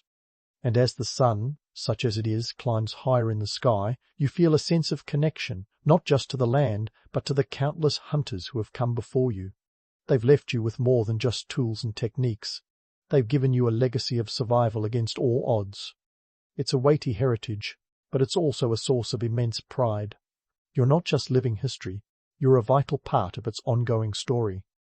So, as you continue your hunt, remember that every item you carry and every skill you deploy is steeped in the wisdom of your ancestors. It's a reminder that while technology may have evolved, the core human drive to adapt and thrive against adversity remains unchanged. And with that thought, you paddle on, ready to face whatever the Arctic throws your way next. So, let's dive into the mechanics of survival that would make even modern strategists nod in admiration. As the morning sun does its best impression of a flickering light bulb, you steer your kajak with an eye on the horizon and an ear attuned to the whispers of the ice. Seals, those slippery geniuses of the Arctic, are your primary quarry, and hunting them is more than just a waiting game. It's a masterclass in patience and precision. Let's clear up a common misconception. Inuit hunting isn't a chaotic dash through the snow with harpoons flying willy-nilly. Nope, it's a calculated operation that would make even the most meticulous chess player reconsider their life choices. Take seal hunting, for instance. On the sea ice, you're not just looking for seals, you're looking for breathing holes or igluit. These are the animal-sized portals they use to pop up for air, and locating them is like finding the last charging port at an airport. It takes skill, timing, and a bit of luck. Now, here's where the science comes in. You're crouching, barely breathing, near a suspected igloo, listening intently for the telltale sound of a seal breaking the surface. This requires an acute awareness that would make a hawk look like it's wearing earmuffs. Once you hear the slightest disturbance, it's time for the harpoon, a marvel of engineering in its own right. Made from bone, ivory, or even driftwood, it's designed to strike with precision and efficiency. And yes, there's a reason you're not using a spear gun. Silence is your ally here, and the last thing you need is to alert every creature in the vicinity to your presence. When a seal finally surfaces, you have mere moments to act. It's a swift, silent strike that speaks volumes about your expertise. It's not just about brute force, it's about understanding the habits and behaviors of your prey. The myth of the noble savage instinctively hunting is just that, a myth. This is strategy, pure and simple, honed over generations and executed with finesse. Each successful hunt is a testament to the amalgamation of knowledge passed down through time, a reminder that survival here is as much about intellect as it is about instinct. And speaking of strategy, let's pivot to another Arctic heavyweight, the narwhal. Ah, the unicorn of the sea, with its spiraled tusk that's long been fodder for legends and fairy tales. But hunting narwhals, that's a saga all its own. This isn't just about snagging a trophy. It's a symphony of tactics that involves teamwork, patience, and an intimate understanding of the ocean's rhythm. Narwhals travel in pods, and hunting them means coordinating with your fellow hunters with the precision of a synchronized swimming team. You're not just paddling aimlessly, you're positioning your kajak to intercept the narwhal's path, anticipating their movements like an aquatic game of chess. And here's a fun fact, that tusk, which can grow up to 10 feet long, isn't just for show. It's believed to be a sensory organ, used to detect changes in the environment. So while you're trying to outsmart them, they're busy reading the underwater room. Talk about multitasking. The hunt involves luring the narwhals towards shallow waters, where they're more vulnerable. It's not a fast chase, but a carefully orchestrated approach. And when the moment comes, it's another silent strike, the harpoon cutting through the water with deadly accuracy. If successful, the payoff is immense. Narwhal blubber is a prized resource, rich in nutrients and vital for enduring the harsh Arctic winters. Again, this isn't about sport, it's survival economics 101. Now, let's peel back the layers of the noble savage myth, a narrative that paints indigenous hunters as guided solely by ancient instincts, roaming the land like nature's own Zen masters. While it's a romantic image, the truth is far more compelling. These hunters were, and are, scientists in their own right, observing, hypothesizing, and adapting with every generation. They didn't just survive by the skin of their teeth. They thrived through an intricate understanding of their environment. This myth-busting doesn't detract from the romance, it enhances it. Knowing that every hunt is underpinned by centuries of accumulated knowledge adds a layer of respect and admiration that mere mythology can't touch. It's not just about the chase, it's about the data, the strategy, and the sheer determination to keep going day after bone-chilling day. As the morning edges closer to midday, the Arctic landscape barely shifts. The sun, still playing coy, casts elongated shadows that remind you of the race against time. There's no leisurely brunch here, no time to ponder life's mysteries over a cappuccino. Instead, every minute is a calculated move in the daily chess match of survival. The tools of the hunt, harpoons, kayaks, and the knowledge of the land are all pieces on this frozen board. And while you maneuver through this icy expanse, it's impossible not to appreciate the legacy of innovation and resilience that defines Inuit culture. They transformed an inhospitable environment into a home, developing tools and strategies that have stood the test of time. It's a narrative of adaptation and ingenuity that flies in the face of the simplistic stereotypes often ascribed to indigenous peoples. So, as you continue your hunt, remember that each decision, each stroke of the paddle, is steeped in a legacy of survival. It's about more than just catching a seal or a narwhal. It's about carrying forward a tradition of adaptation and endurance that's as relevant today as it was centuries ago. You're not just a hunter in the Arctic. You're a living testament to the power of human ingenuity in the face of nature's most daunting challenges. And with that, the morning hunt presses on. The icy winds whisper tales of old as you navigate the frozen seas. The Arctic, in all its harsh beauty, remains an unyielding teacher, reminding you that while the methods may evolve, the core drive to survive and thrive in this extreme environment remains unchanged. As the icy winds continue to narrate their ancient tales, the Arctic landscape transforms into a bustling hub of human interaction. Here, in the frozen heart of the North, midday isn't just about refueling your body with seal meat and a side of narwhal blubber. It's a pivotal moment that showcases the intricate web of social structures that ensures survival in this unforgiving climate. Let's wave goodbye to the myth of the solitary hunter, shall we? Because the truth is, life here relies on community, cooperation, and a good old-fashioned division of labor. Picture this. It's not you alone against the elements.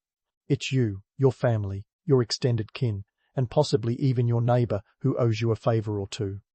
This is teamwork on a scale that makes modern corporations look like playground squabbles. Forget solitary heroics. The real magic happens when everyone chips in.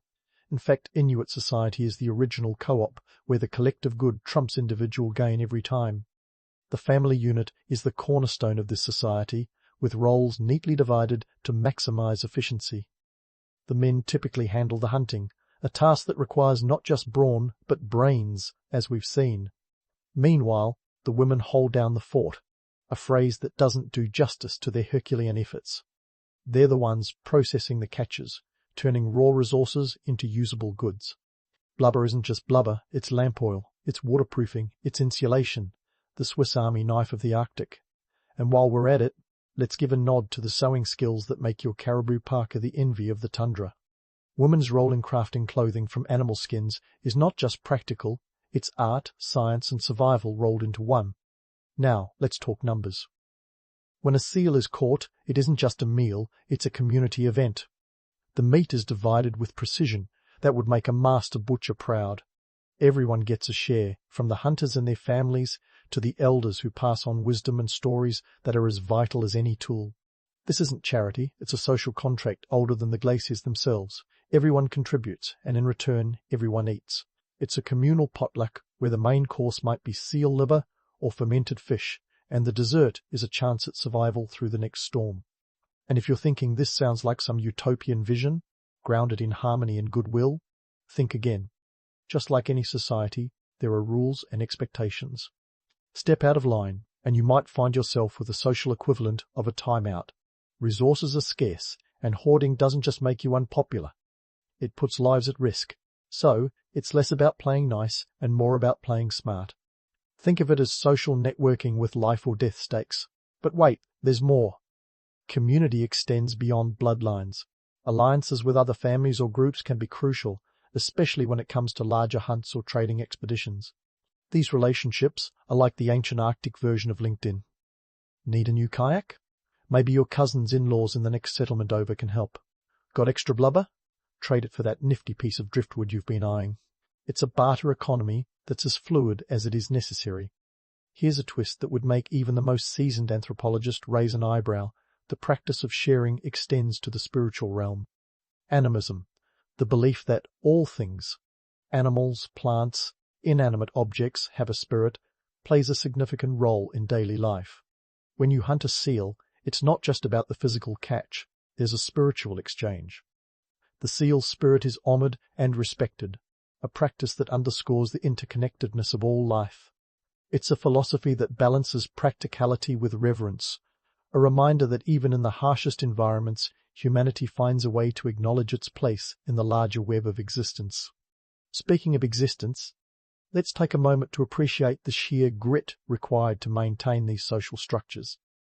It's not just about surviving the elements, it's about maintaining a delicate balance where cooperation and competition coexist.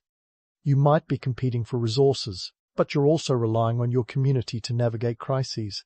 It's a dance that requires deft footwork, a tango between necessity and camaraderie.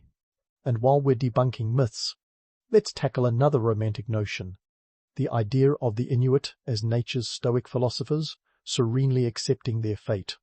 The truth? They're as pragmatic as they come. Life here isn't about a zen embrace of hardship. It's about calculated decisions and strategic alliances. It's about weighing risks and rewards, finding opportunities in the harshest of circumstances. If that sounds less like a fairy tale and more like a survival manual, well, that's because it is. As the sun barely shifts in the sky, casting its pale glow over the tundra, there's a sense of urgency in the air. This isn't a place for daydreamers or dawdlers. Every moment is a chance to prepare for the next challenge, to reinforce the bonds that hold this community together. It's a reminder that, in the Arctic, you're only as strong as the ties that bind you. Social structures here are as much about survival as they are about maintaining identity and culture. The stories told around the communal fire, the songs that echo across the ice, they're all threads in the fabric of a society that has weathered centuries of change. They're a testament to resilience, adaptability, and the indomitable human spirit. So, as midday stretches on and the Arctic winds continue their relentless march, remember this. The myth of the solitary hunter is just that, a myth. The reality is far richer, a tapestry of relationships and responsibilities that define life in one of the planet's harshest climates. Here, survival isn't just an individual effort, it's a communal triumph, a shared journey that speaks to the enduring power of community. And with that, the day presses onward, the horizon beckoning with its challenges and opportunities. The Arctic may be vast and unforgiving, but it's also a place where humanity's capacity for cooperation and innovation shines brightest. As you navigate this frozen world, you're not just a solitary figure against the ice, you're part of a legacy that stretches back through time, a testament to the unyielding drive to survive and thrive. And so, the story continues, the next chapter waiting to unfold in the icy expanse of the north. As the Arctic wind continues its relentless patrol of the frozen tundra, let's take a brisk pivot from the communal triumphs of survival to the economic ballet that kept the Inuit world spinning. Spoiler alert. The 15th century Arctic economy was no isolationist hermit. Far from it. This was a vibrant web of trade networks that would make even the most seasoned Silk Road merchant do a double take. So buckle up, because we're about to dive into the nuts and bolts of Inuit trade, where walrus ivory was the Bitcoin of its day and soapstone was the IKEA of the Arctic. Start with soapstone. Now this might not sound like the most glamorous of commodities, but don't be fooled. Soapstone was the unsung hero of Inuit life, the Swiss Army rock of the Arctic, if you will. Carved into lamps, cooking pots, and even tools, it was as essential as your morning coffee. This rock's heat-retaining properties made it perfect for those long, frigid nights when the sun decided it had better things to do than rise. And here's the kicker. Soapstone wasn't a local find for many Inuit groups. It had to be traded from regions where it was abundant, like the eastern Canadian Arctic. So, while you're thinking of soapstone as just another rock, remember that it was a key player in a trade network that stretched like a spider's web across the ice. Now, let's talk walrus ivory. Forget gold and diamonds. In the Arctic, walrus ivory was the epitome of luxury and utility rolled into one. Picture this. A single walrus tusk could measure up to 3 feet long and serve as the raw material for tools, art, and even currency. It was so valued that it often travelled hundreds of miles across treacherous terrain. You didn't just walk out your igloo and pick some up. Nope. Acquiring ivory required skill, bravery, and a knack for negotiation. And let's be real, bartering in sub-zero temperatures adds a whole new layer of complexity to haggling over prices. But it wasn't just the material goods that were exchanged. Ideas, technologies, and even cultural practices flowed along these trade routes like currents under the ice. The Inuit were part of a broader Arctic network that included the Norse, Siberian Yupik, and other indigenous groups. We're talking about a medieval LinkedIn, where a carved figure from one region might end up influencing artistic styles thousands of miles away. So, next time someone mentions the isolated Inuit, feel free to point out their global connections that would make today's influencers green with envy. And while we're busting myths like their piñatas, let's address the romance of the isolated, noble Inuit eking out a solitary existence. It's a narrative that's persisted for centuries, fueled by tales of lone hunters braving the elements. Sure, it makes for a good story, but the reality is far richer and more interconnected. Trade was the lifeblood of these communities, a testament to human ingenuity and adaptability. When walrus ivory came from afar, it wasn't just traded for the sake of it, it was about establishing and maintaining crucial relationships, ensuring survival through collaboration. Economics in the Arctic was no less sophisticated than in the bustling bazaars of Baghdad or the marketplaces of medieval Europe. It might not have involved currency as we know it, but the principles were the same: supply, demand, and the occasional hard bargain. And while the Arctic trade didn't feature Wall Street brokers, it did boast brokers of a different kind, seasoned traders who understood the landscape and knew when to strike a deal. They weren't just trading goods, they were trading lifelines. Speaking of lifelines, let's pause to appreciate the sheer logistics involved. Transport in the Arctic wasn't a leisurely stroll with a sled dog team.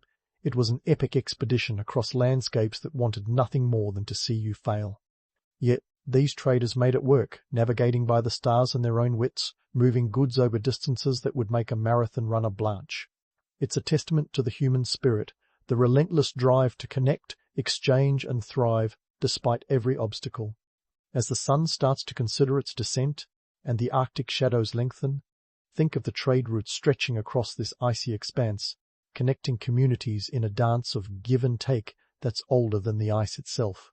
This was no isolated existence, but a thriving, dynamic network that defied the harshness of its environment at every turn. So next time you hear the tale of the lone hunter, remember that behind every solitary figure is a tapestry of connections, a world of exchange that made life in the Arctic not just possible, but vibrant. And as the day begins to wind down, casting long shadows over the snow, the story of these trade networks remains open, a living testament to the resilience and adaptability of the Inuit people. The narrative doesn't conclude here.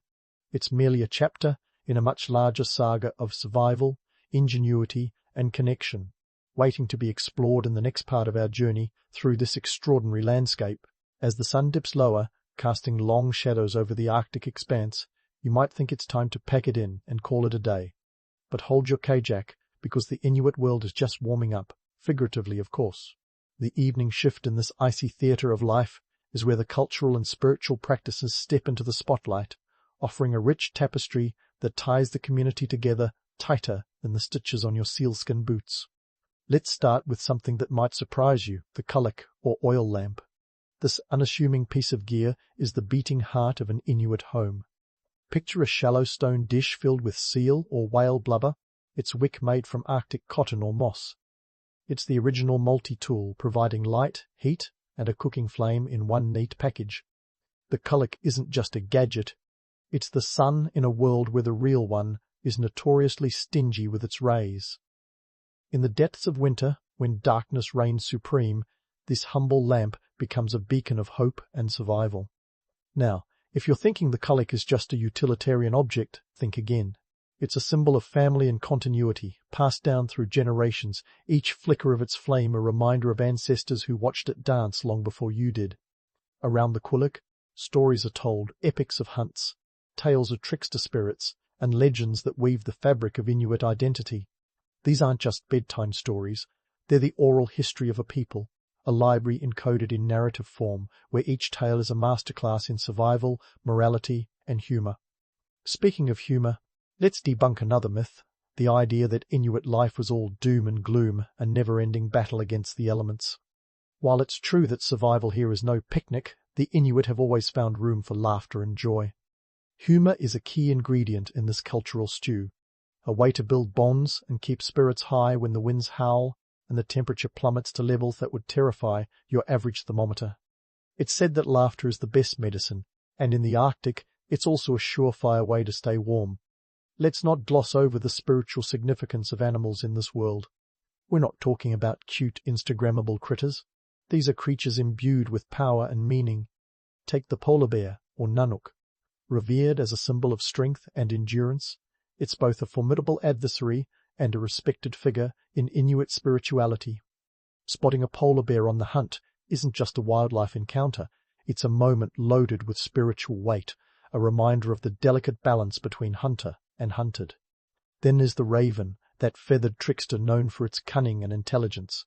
In Inuit lore, the raven is a creative figure, a shapeshifter with a penchant for mischief. It's a tale as old as time, the wise yet roguish character who reminds us that life is rarely black and white, but more of a swirling grey that keeps you on your toes. In the Arctic, where nature is both a provider and a punisher, this duality resonates deeply. And let's not forget Sedna, the sea goddess whose story is as chilling as the Arctic winds. Betrayed and transformed, Sedna rules over the marine animals, her fingers becoming seals, whales, and other sea creatures. She's a reminder of the interdependence between humans and nature, a deity who demands respect and understanding if you wish to reap the ocean's bounty. Her tale is a powerful narrative that underscores the spiritual connection between the Inuit and their environment. By now you might be wondering why these stories and spiritual beliefs matter so much. What's the big deal, you ask, about a bunch of legends and lamps? Well, they're the glue that holds the community together, offering meaning and cohesion in a world where survival often depends on more than just physical prowess. They're the threads that weave individuals into a collective, ensuring that while the Arctic may be vast and isolating, no one is truly alone. As the evening deepens and the kulak continues its steady glow, the community gathers to share not just stories, but wisdom. Elders recount their experiences, offering insights that could mean the difference between life and death. It's not just about passing the time, it's about passing the torch, ensuring that each generation is better equipped to navigate the challenges of this frozen realm. As the Arctic night settles in, you're reminded that this isn't just a place of extremes, it's a landscape of contrasts, where the harshness of the environment is met with the warmth of community and culture. The Inuit have carved out a life here that defies the narrative of isolation and adversity. It's a testament to human resilience, a story of adaptation and innovation that continues to unfold with each flicker of the kulak.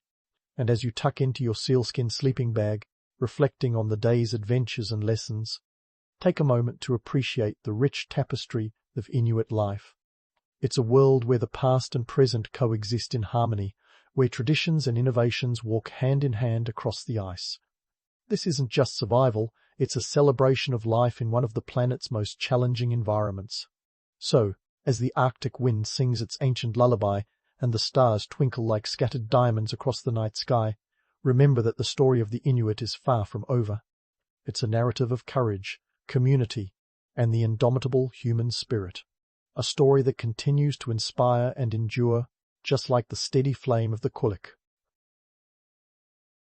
The rooster isn't crowing because, surprise, it's the first millennium BC in India and you're a Vedic sage, not a farmer. Instead, the soft light of dawn creeps in as if trying not to disturb the tranquility of your morning.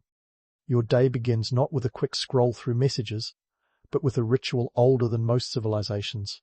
You're up, ready to dive headfirst into the meditative world of Vedic chants. These aren't just ancient Spotify tracks. They're the real deal oral hymns passed down through generations, like the Rigveda, composed around 500 BC. That's some old-school wisdom right there. As you settle into your meditation, let's clear up a little myth. The life of a Vedic sage isn't all about sitting under banyan trees looking serene. It's not an Instagram-ready, Zen-like existence. Nope. You're more of a spiritual multitasker, balancing your inner peace with the economic realities of an ancient barter system. So, as you chant, you're probably also thinking about the day's to-do list, gathering materials for yajnas, sacrificial rituals that keep the cosmic order in check and the community well fed.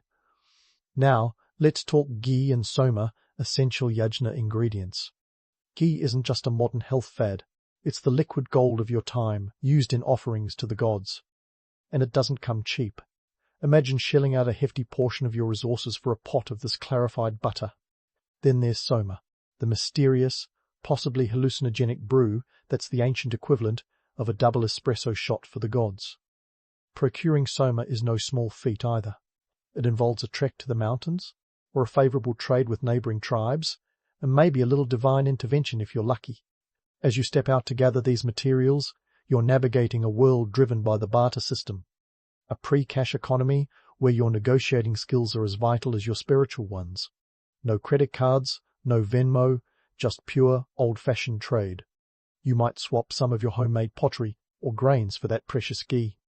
It's a reminder that being a sage isn't just about lofty thoughts, it's about practical survival skills. And here's the kicker. Despite what centuries of romanticism might suggest, you're not living an ascetic life devoid of earthly connections. Sure, you've renounced certain material pleasures, but you still need to eat, drink, and maybe indulge in a little gossip.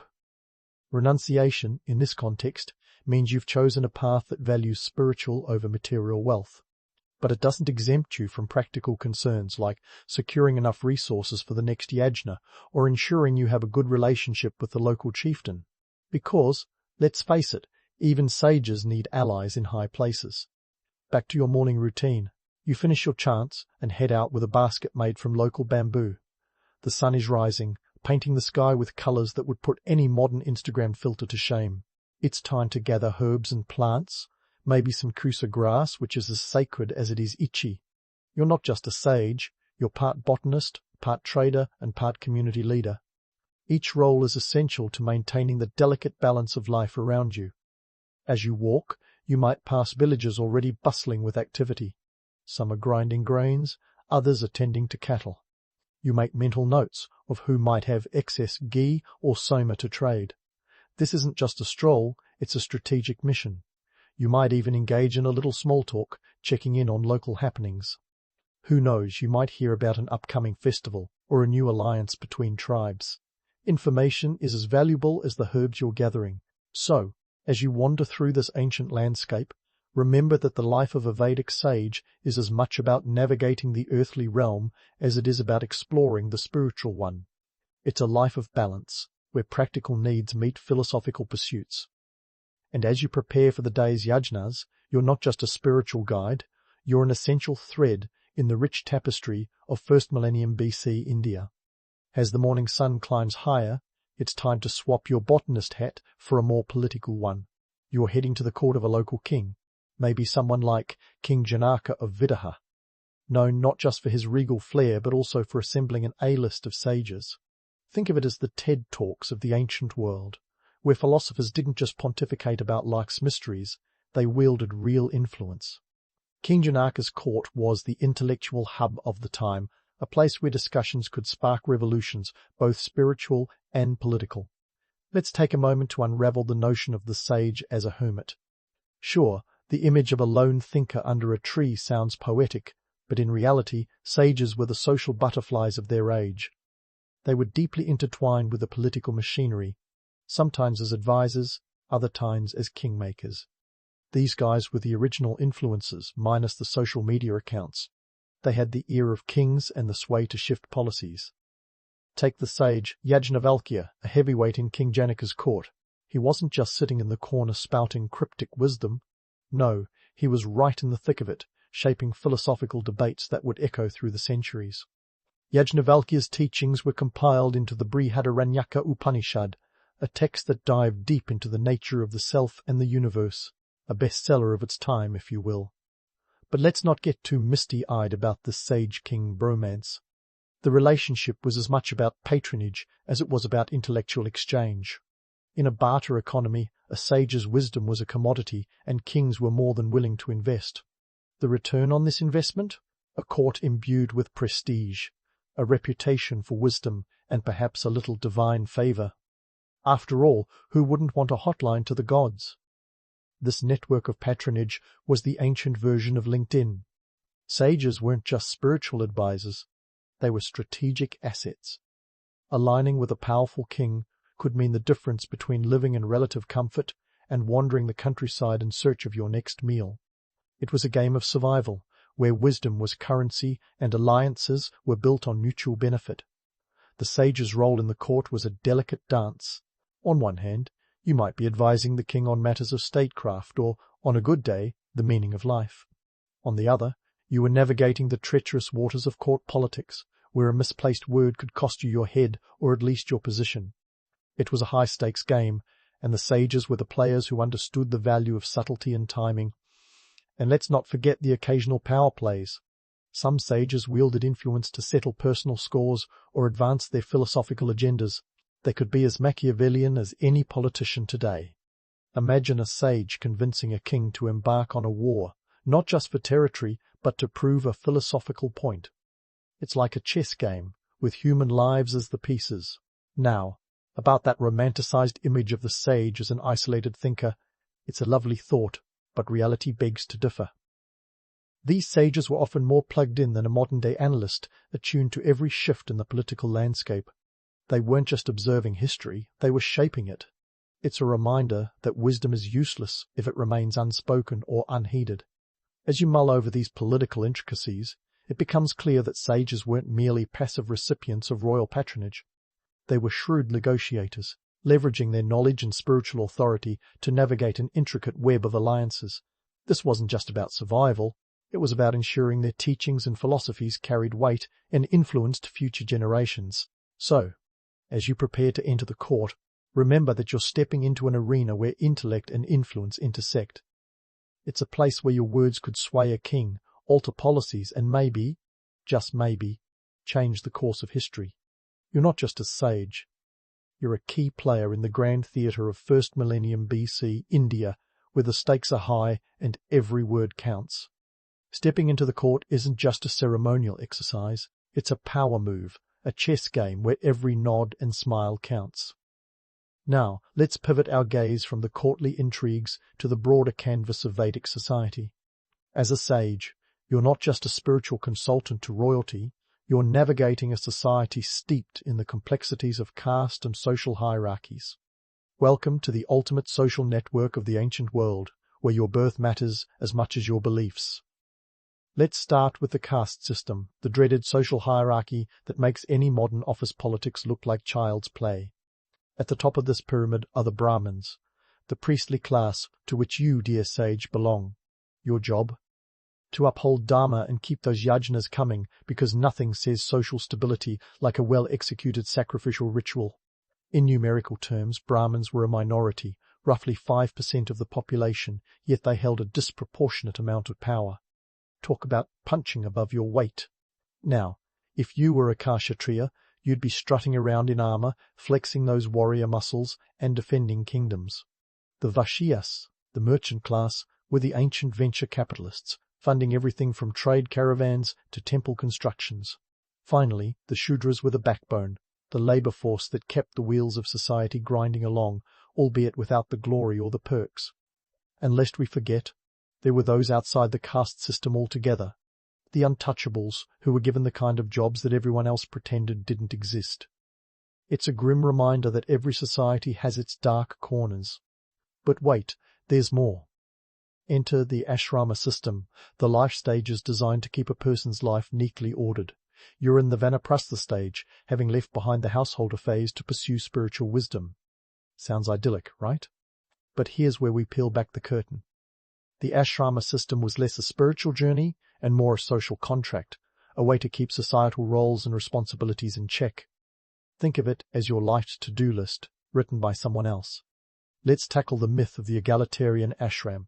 Picture an ashram and you might think of a peaceful commune where everyone's sipping herbal tea and chanting in harmony. The reality? More like a hierarchical hub, where roles were as rigid as the bamboo sticks used to build it.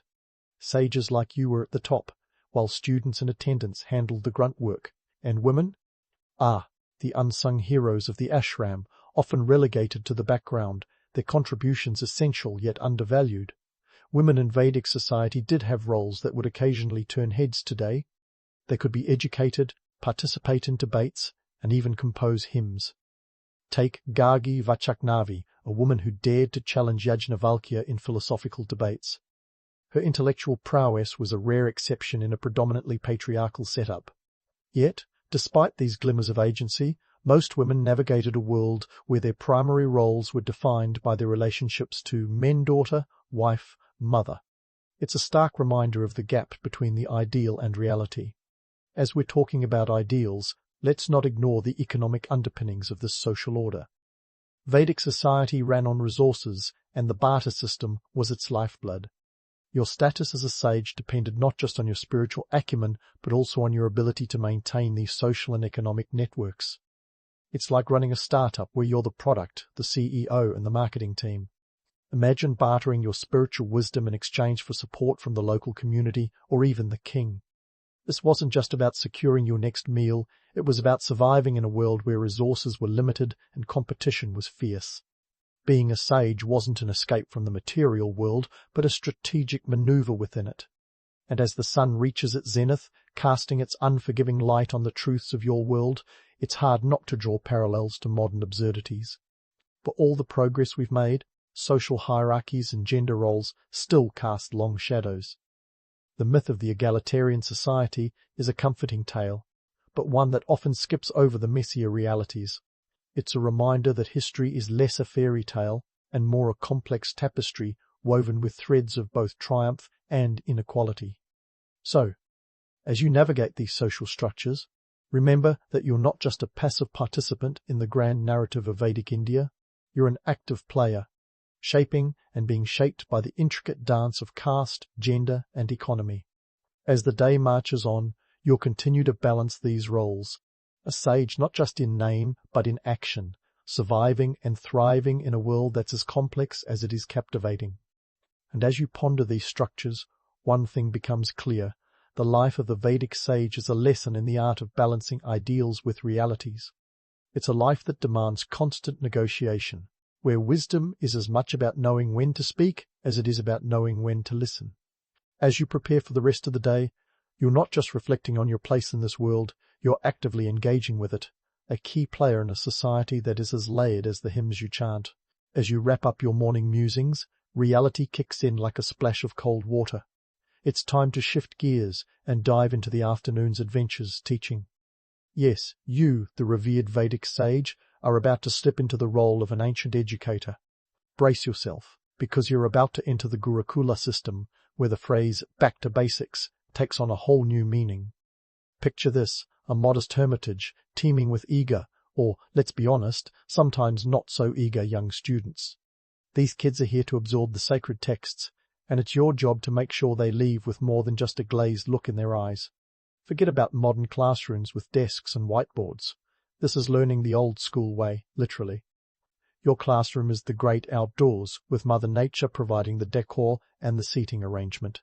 Now, let's decode the Gurukula system, a term that sounds like a trendy yoga class but is actually the backbone of ancient Indian education. This system is as much about discipline as it is about learning. And discipline isn't just a suggestion, it's the rule of law. You see, education in this era is less about fostering creativity and more about preserving tradition. The emphasis? Rote learning and memorization. Think of it as the ultimate memory game, where your students recite verses till they can chant them in their sleep. But hold on, before you start romanticizing this as a quaint, idyllic scene from an ancient storybook, let's throw in a splash of cold reality. The Gurukula isn't just a pastoral haven of knowledge. It's a place where the economics of education rear their head. Spoiler alert, education wasn't free, and student debt is no modern invention. In fact, students, or their families, often paid for education in kind. Picture this. A cow here, a sack of grain there. It's like ancient crowdfunding, minus the internet. And here's the kicker. The cost wasn't just about material offerings. The students themselves were expected to contribute through chores and duties, essentially working off their education. So next time you hear someone complain about their part-time job during college, remind them of your students who kept the Gurukula running with sweat and labor. It's a stark reminder that education has always come at a price, whether in cash or kind. Now, let's talk about the curriculum, because it's not just about memorizing the Rig Veda backwards. Your students are learning the sacred texts, sure, but they're also being taught to question and debate. This isn't just a one-way street. The Gurukula thrives on dialogue. The goal? To create thinkers who can interpret the texts and apply their wisdom to the world around them. It's a bit like teaching someone to fish, except the fish are philosophical insights, and the river is the vast ocean of Vedic knowledge. But let's not sugarcoat it. The path to wisdom is often paved with tedium. Imagine reciting the same verses day in and day out, striving for perfection in each syllable. It's a grind, and not every student is cut out for it. Some drop out, unable to handle the rigors of Vedic academia. Others thrive, their minds like sponges soaking up every drop of knowledge. It's survival of the fittest, educational edition. As you guide these young minds through the labyrinth of ancient wisdom, you're also imparting life lessons. Respect for teachers, the value of hard work, and the importance of spiritual discipline. It's not just about filling their heads with facts, it's about shaping their character. And while the students might grumble about the workload, deep down, they know they're part of something bigger. A tradition that stretches back centuries. Now, let's debunk a little myth about this whole guru-shishya, teacher-student relationship. It's often portrayed as an unbreakable bond, a pure exchange of knowledge and respect. But in reality, it's as complicated as any modern teacher-student dynamic. There are favorites, grudges, and even a little healthy competition among the students. It's human nature, after all. And as much as you might try to play the impartial guru, you're only human too. You have your own biases and preferences, and occasionally they slip through the cracks. As you navigate this educational landscape, it becomes clear that the Gurukula isn't just about preserving knowledge, it's about passing on a way of life. It's a microcosm of society, with all its complexities and contradictions. And as the afternoon sun dips lower, casting long shadows on the ground, you realize that your role as a teacher is as vital as any ritual or courtly debate. You're shaping the future, one verse at a time. The day isn't over yet, but the classroom is beginning to empty. The students scatter like leaves in the wind, off to complete their chores, or perhaps catch a moment of respite before the evening routine begins. As you watch them go, you can't help but reflect on the cycle of learning and teaching, a dance as old as time. It's not just about passing on knowledge, it's about ensuring that the flame of wisdom burns bright for future generations. And so, with the echoes of recited verses still lingering in the air, you prepare to embrace the evening's activities. The life of a Vedic sage is a tapestry of roles, each one as essential as the next. From spiritual guide to teacher, from political advisor to community leader, you are the glue that holds this intricate world together. It's a reminder that history isn't just about the past, it's about the living, breathing present, where each moment shapes the next. So, as you step into the evening, know that you're part of a story that's still being written, with lessons that continue to resonate through the ages.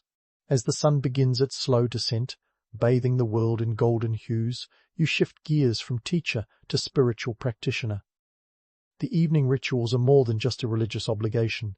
They're the spiritual exhale at the end of a long day. Picture it as a Vedic sage's version of unplugging from the daily grind, minus the Netflix binge. Now, let's talk about the evening's pièce de résistance, the Agnihotra, an ancient fire ritual. This isn't just any garden variety bonfire. It's a meticulously orchestrated affair, a symphony of flames and invocations. You're not just lighting a fire, you're reigniting the cosmic order.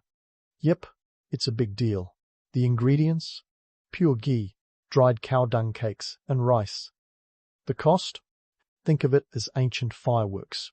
Expensive, but worth the cosmic bang for your buck. As you prepare, you can't ignore the sheer logistics. Procuring these materials in a barter economy is like pulling off a heist without the ski mask. Every element has to be perfect. After all, you're not just impressing the neighbors, you're aiming to please the deities. The fire is lit, the mantras begin, and the smoke curls upward, carrying your invocations to the heavens. It's like sending a divine email, hoping it doesn't get marked as spam. But here's the kicker.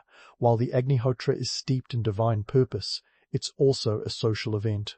The community gathers, creating a tapestry of whispers and chants. It's a reminder that spirituality isn't just a solitary pursuit. It's a communal experience, a chance for everyone to connect with something greater than themselves. And let's face it, who wouldn't want to be part of a cosmic shindig? Now, as the fire crackles, let's unravel the myth of the sage as a solitary seeker of truth. Sure, the image of a lone figure, deep in meditation, is appealing. But in reality, your life is more interconnected than a modern social media network. The fire rituals, the chants, the teachings, all are threads in the fabric of your society. Your wisdom doesn't exist in a vacuum. It's woven into the daily lives of those around you. You're not just a sage, you're an anchor in the stormy seas of existence. And speaking of interconnectedness, let's delve into the lasting influence of Vedic sages. Fast forward a few millennia, and their philosophical musings are still reverberating through the corridors of time. Take the Upanishads, those ancient texts that dive deep into the nature of reality and the self. They're the original existential musings long before Sartre or Camus put pen to paper. The sages weren't just asking, why are we here? They were laying the groundwork for entire schools of thought. But let's not romanticize it too much. The reality is, these sages were as much products of their time as they were shapers of it. They didn't just sit around pondering the universe out of idle curiosity. There were real stakes involved, social, economic, and political. Their teachings were a means to navigate the complexities of their world, a way to make sense of the chaos and bring a semblance of order to it. As we sift through the layers of history, one thing becomes clear. The sages weren't just philosophers, they were pragmatists. They understood that ideas were only as powerful as their application. It's a reminder that wisdom isn't just about knowing things, it's about knowing how to use them. And while their influence endures, let's not forget the gritty realities they faced. The path to enlightenment was often paved with political maneuvering and social obligations. Now, fast forward to today, and the image of the Vedic sage is often wrapped in a cozy blanket of nostalgia. In popular culture, they're portrayed as mystical figures, dispensing wisdom like candy. But let's peel back the veneer of romance. The truth? They were as human as anyone else, grappling with the same challenges and contradictions. It's a reminder that history isn't just a series of grand narratives. It's a tapestry of human experiences, each thread woven with both light and shadow. As the evening rituals draw to a close, you can't help but reflect on the legacy of the sages. Their teachings have endured, but so have the myths surrounding them. It's a dance between reality and romance, where every step is a reminder of the complexities of human nature. The sages weren't just wise, they were resilient, adapting to the ever-changing tides of their world. And as you extinguish the fire, the smoke dissipating into the night, you realize that the legacy of the Vedic sages isn't just about their teachings. It's about their ability to navigate a world that was as unpredictable as it was profound. They were the original multitaskers, balancing the spiritual with the practical, the cosmic with the mundane. So, as you close your eyes and drift into the realm of sleep, you carry with you the lessons of the day. The life of a Vedic sage is a reminder that history isn't just about the past. It's a dialogue with the present. It's a conversation between what was and what is, where each moment is a thread in the tapestry of time. And as you dream, you're part of a story that continues to unfold, with the sages as the guiding stars in an ever-expanding universe. The year is 1500-ish, and you're a Cossack, which means you're living the kind of life that would make Bear Grylls look like he's hosting a luxury spa retreat. You're perched on the edge of the Russian Empire, a sort of medieval freelancer, roaming the vast steppes and making your home wherever the wind takes you. Though let's be honest, it's usually somewhere cold. Really cold. Welcome to the fringes of civilization, where you're not just a person, you're part of a burgeoning social experiment that blends survival, autonomy, and a touch of mayhem. Now, before you start imagining yourself as some kind of wild, freewheeling cowboy of the East, let's sprinkle a little reality over that romantic notion. Sure, the Cossacks were known for their fierce independence, but that freedom came at a price. Namely, the constant threat of starvation, hostile neighbours, and the ever-present Russian Empire breathing down your neck like a stern parent who just found out you've been playing with matches. The Cossacks didn't just appear out of nowhere like a historical pop-up shop. They emerged over time in the 16th century, a melting pot of runaway serfs, adventurous spirits, and anyone else looking to dodge taxes or the kind of imperial oversight that involved a lot of bowing and scraping. The word Cossack itself comes from the Turkish Kazakh, meaning free man, which sounds pretty idyllic until you realize that free also meant unemployed and fending for yourself. You're part of a group that's constantly adapting to the harsh realities of the steppe, a landscape as unforgiving as a bad stepmother. We're talking about a place where the summers are hot enough to melt your resolve and the winters are cold enough to freeze your ambition. By the way, if you ever find yourself missing modern conveniences, just remember that your life expectancy is roughly 35 years, so you won't miss them for long. Your role as a Cossack is a balancing act between settling down and staying mobile. You're a settler and a warrior, a farmer and a fighter, all rolled into one. You rely on hunting, fishing, and the occasional small-scale farming to keep your belly full. Picture yourself in a dugout canoe, fishing on the Dnieper River, hoping today's catch will be more than a soggy boot. When hunting, you're tracking herds of wild horses which, when not trying to kick you in the face, provide meat, hides, and the occasional joyride. But let's not forget the economics of being a Cossack. It's a bit like running a startup in Silicon Valley. Except instead of venture capital, you have to rely on the spoils of war or the occasional raid. Your currency is often whatever you can carry, and your trade routes are the rivers and steppe trails that crisscross your world like a neglected spiderweb. You trade with locals, barter with traders, and sometimes you just take what you need by force. It's not exactly the dream of unfettered freedom, but it gets the job done. As for your social structure, think of it as a democratic anarchy. You elect your leaders, known as atamans, in assemblies called rada, which are as chaotic as they sound. Leadership isn't hereditary, which is just as well because, let's face it, your kids are more likely to inherit your penchant for risk-taking than any actual wealth. Decisions are made collectively, so if something goes wrong, at least you can say it was a team effort. Life as a Cossack is a series of contradictions. You're simultaneously a rebel and a protector, a settler and a nomad. You might be fighting off a neighbouring tribe one day and negotiating with the Tsar's emissaries the next. You're a feared warrior, sure, but you're also a skilled negotiator, as comfortable with a treaty as you are with a sword. Or at least you better be, because your survival depends on it. And let's not forget the myths. Oh, the glorious myths of Cossack life, the freedom, the adventure, the open steppe calling your name. But here's the kicker. While stories of Cossack daring-do have been spun into legend, the reality is a bit more gritty. The freedom you enjoy is often curtailed by harsh economic realities. You might fancy yourself a knight of the plains, but the truth is, you're also a subsistence farmer, hoping the next crop doesn't fail like the last one. So there you are, a Cossack in the 16th century, navigating a life that's as much about survival as it is about freedom. You're part of a legendary group known for its fierce independence and warrior spirit, yet your daily reality is a grind of hard labor and constant vigilance. You've got a foot in both worlds, the romanticized vision of the free-spirited Cossack and the gritty, practical reality of life on the frontier. Each day is a new challenge, a new adventure, and a new opportunity to prove that you can thrive in a world that seems determined to break you. Now, let's talk about those self-governing communities where you, dear Cossack, truly make your mark. We're diving into the stanitsas, your home base, your fortress, your slice of democracy on the wild steppes. Think of a stanitsa as a village on steroids where everyone has an opinion and no one's afraid to voice it. But before you get swept away by visions of an egalitarian utopia, let's peel back the layers and see what's really going on. In theory, stanitsas are a model of democracy. You've got your rada, a general assembly where decisions are made, and anyone can speak their mind. It's like the world's rowdiest town hall meeting, minus the free coffee and donuts. Imagine trying to reach a consensus with a bunch of fiercely independent folks who'd rather be doing anything but agreeing.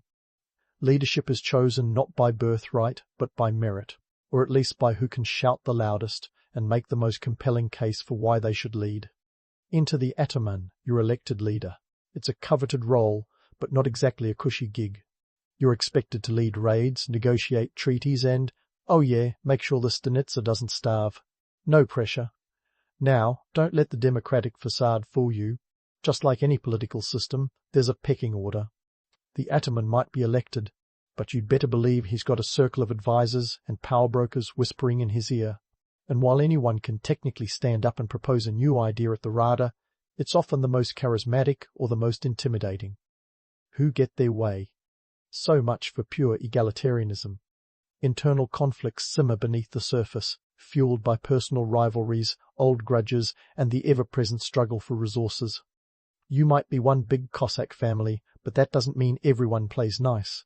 Beyond the fences of the stanitsa, there's the Russian Empire looming like a nosy neighbor. Your relationship with them is, shall we say, complicated.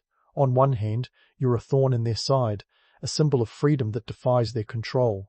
On the other, you're a valuable asset, a buffer zone between Mother Russia and all those pesky invaders. The Empire knows this, and so do you.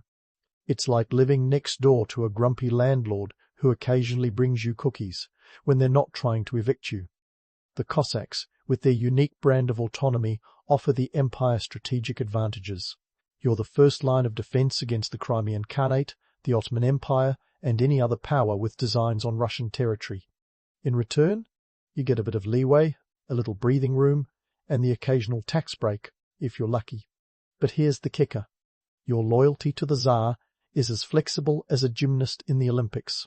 Sure, you might pledge allegiance when it suits you, but you're not above switching sides if the winds of fortune blow in a different direction. The Cossacks have a knack for playing both sides, like a medieval Switzerland, with better horseback riding skills. And the Russian authorities, for all their bluster, know they can't afford to push you too hard.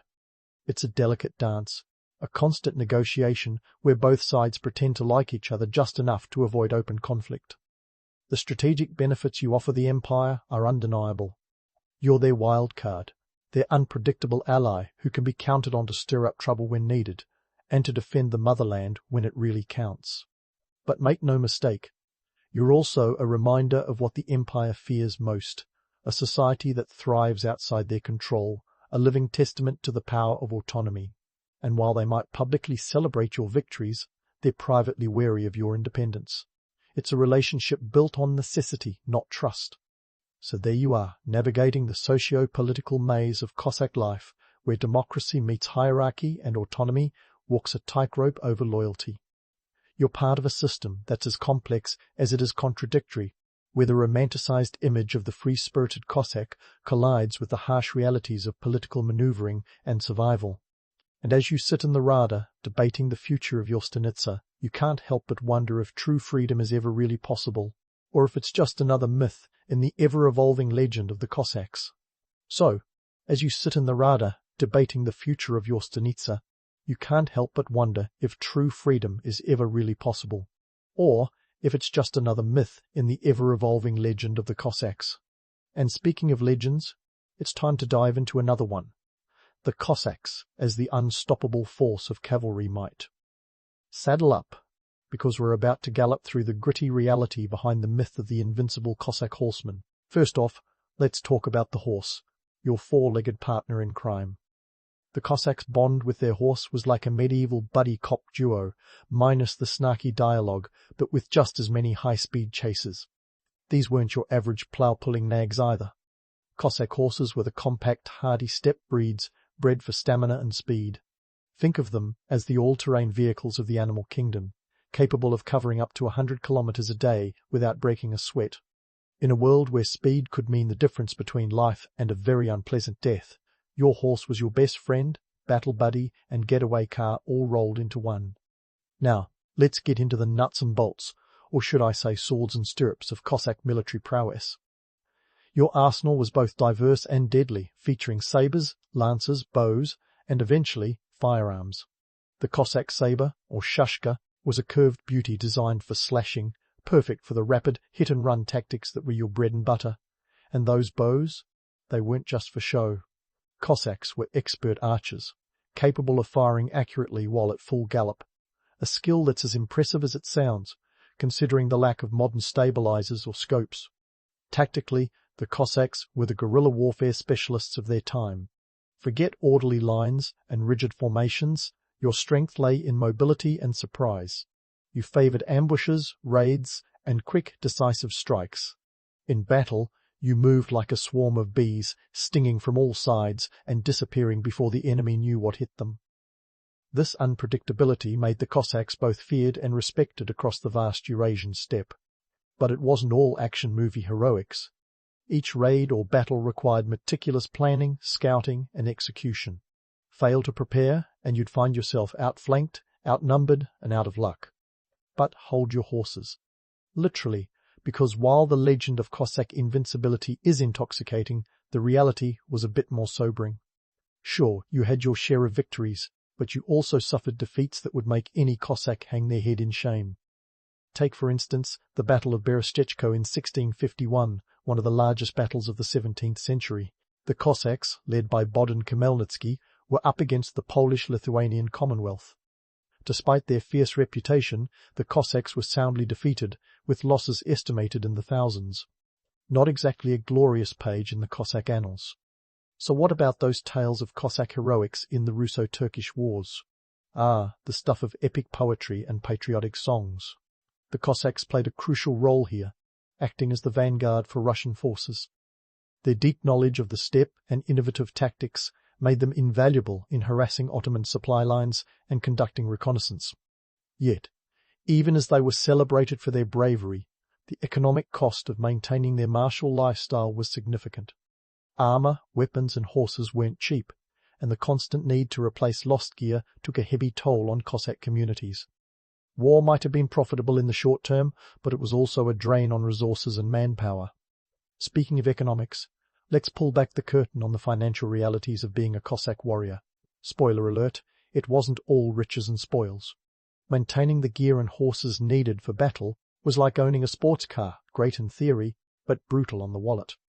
Many Cossacks had to rely on plunder to make ends meet, raiding enemy territories to secure food, weapons, and other necessities. It was a risky business, with the potential for great reward overshadowed by the ever-present danger of capture or death. So while the tales of Cossack raids might sound romantic, remember that they were often acts of desperation as much as daring. In major conflicts, such as the Russo-Turkish Wars, the Cossacks were both a sword and a shield, a force of aggression and a bulwark against invasion. They balanced raiding with defending the Russian frontier, a delicate dance that required both courage and cunning. Yet, as much as they were celebrated for their victories, their defeats served as stark reminders that even the mightiest warriors could be brought low by misfortune or miscalculation. In the end, the legend of the invincible Cossack cavalry is a blend of fact and fiction, a testament to their skill and bravery tempered by the harsh realities of war and survival. As you ponder your place in this story tradition, remember that the tales of glory are only part of the story. Beneath the myth lies a history of struggle, sacrifice, and resilience, a history that you, dear Cossack, are living every day.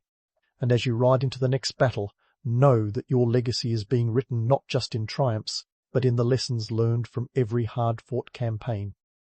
Stay tuned for the next chapter, because the story of the Cossacks is far from over.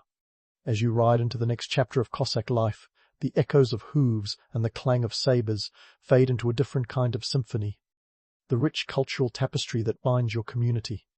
Let's set aside the battle gear for a moment and delve into the heart of what it means to be a Cossack off the battlefield, where faith and folklore mix like borscht and sour cream. First up, let's talk about the spiritual side of things. The Cossacks were devout Orthodox Christians, but don't mistake their faith for a mere Sunday ritual. No, it was more like the spiritual GPS guiding every decision, every alliance, and every skirmish. Orthodoxy was the glue that held your society together, a common thread that connected you not just to each other, but to the grand tapestry of Eastern Slavic culture. Religion was your compass in the treacherous waters of life on the steppe. Church services were as much about community as they were about communion with the divine. The local church, often the tallest building in your stanitsa, was the centre of both spiritual and social life. If you were a Cossack, you were expected to attend regularly, not just to save your soul, but to stay in the loop on local gossip, news. Now, let's bust a myth, Cossack revelry. You might picture wild, vodka-fueled parties that make modern bachelor parties look like tea with grandma. The truth is, while Cossacks enjoyed a good feast, it wasn't just about letting loose. Social norms were strict, and the consequences for overstepping were dire. You didn't want to be the guy who gets drunk and belligerent, only to wake up exiled from the stanitsa. Cossack society valued order, and those who threatened it found themselves on the wrong side of a very short stick. Speaking of order, let's not forget the power of music and oral tradition in maintaining it. Imagine a world without Netflix, where storytelling was a prime source of entertainment. Cossacks were masters of the oral tradition, passing down tales of heroism and cautionary fables like precious heirlooms. These stories weren't just for fun, they were moral compasses, teaching lessons about bravery, loyalty, and the occasional reminder not to cross an ataman. Music was another vital thread in your cultural fabric. The Cossack songbook was rich and varied, with tunes that could make a grown warrior weep or dance with abandon. These songs were more than catchy jingles, they were historical records, protest anthems, and love letters all rolled into one. The haunting melodies of the bandura, a kind of Ukrainian lute, accompanied many a fireside gathering, weaving tales of lost loves and battles won. Dance, too, was an integral part of Cossack life. Picture this, a group of Cossacks, leaping and spinning in a choreography that would make any Zumba class look like a stroll in the park. The dances were vigorous, athletic, and a little bit competitive, much like life on the steppe. But each step, each twirl, was more than just movement. It was a declaration of cultural identity, a way to assert who you were in a world that was constantly trying to define you. So, where do these cultural elements fit into the grand scheme of Cossack existence? They're not just the garnish on your borscht, they're the broth itself. This rich cultural life helped create a sense of identity and solidarity so crucial for survival in such a harsh environment. It also provided a counterbalance to the brutal realities of your existence, a reminder that there was more to life than war and survival.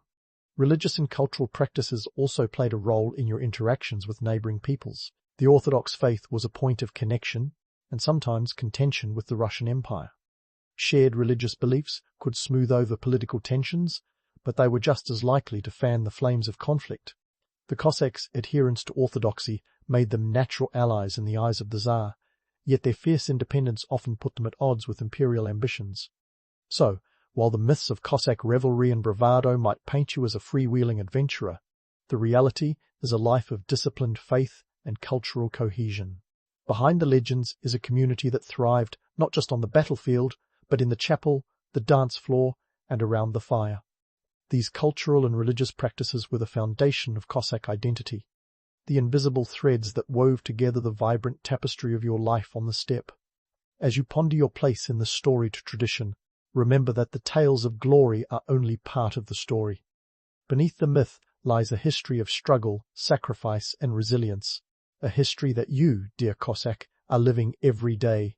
Stay tuned for the next chapter, because the story of the Cossacks is far from over. As the years rolled on and the dust settled from countless battles, the Cossacks found themselves at a crossroads. Picture it, the wild, free-spirited horsemen of the steppe, gradually morphing into something more akin to a regimented military unit, a transformation that would make even the most die-hard romantic wince. But hey, even cowboys have to hang up their spurs eventually, right?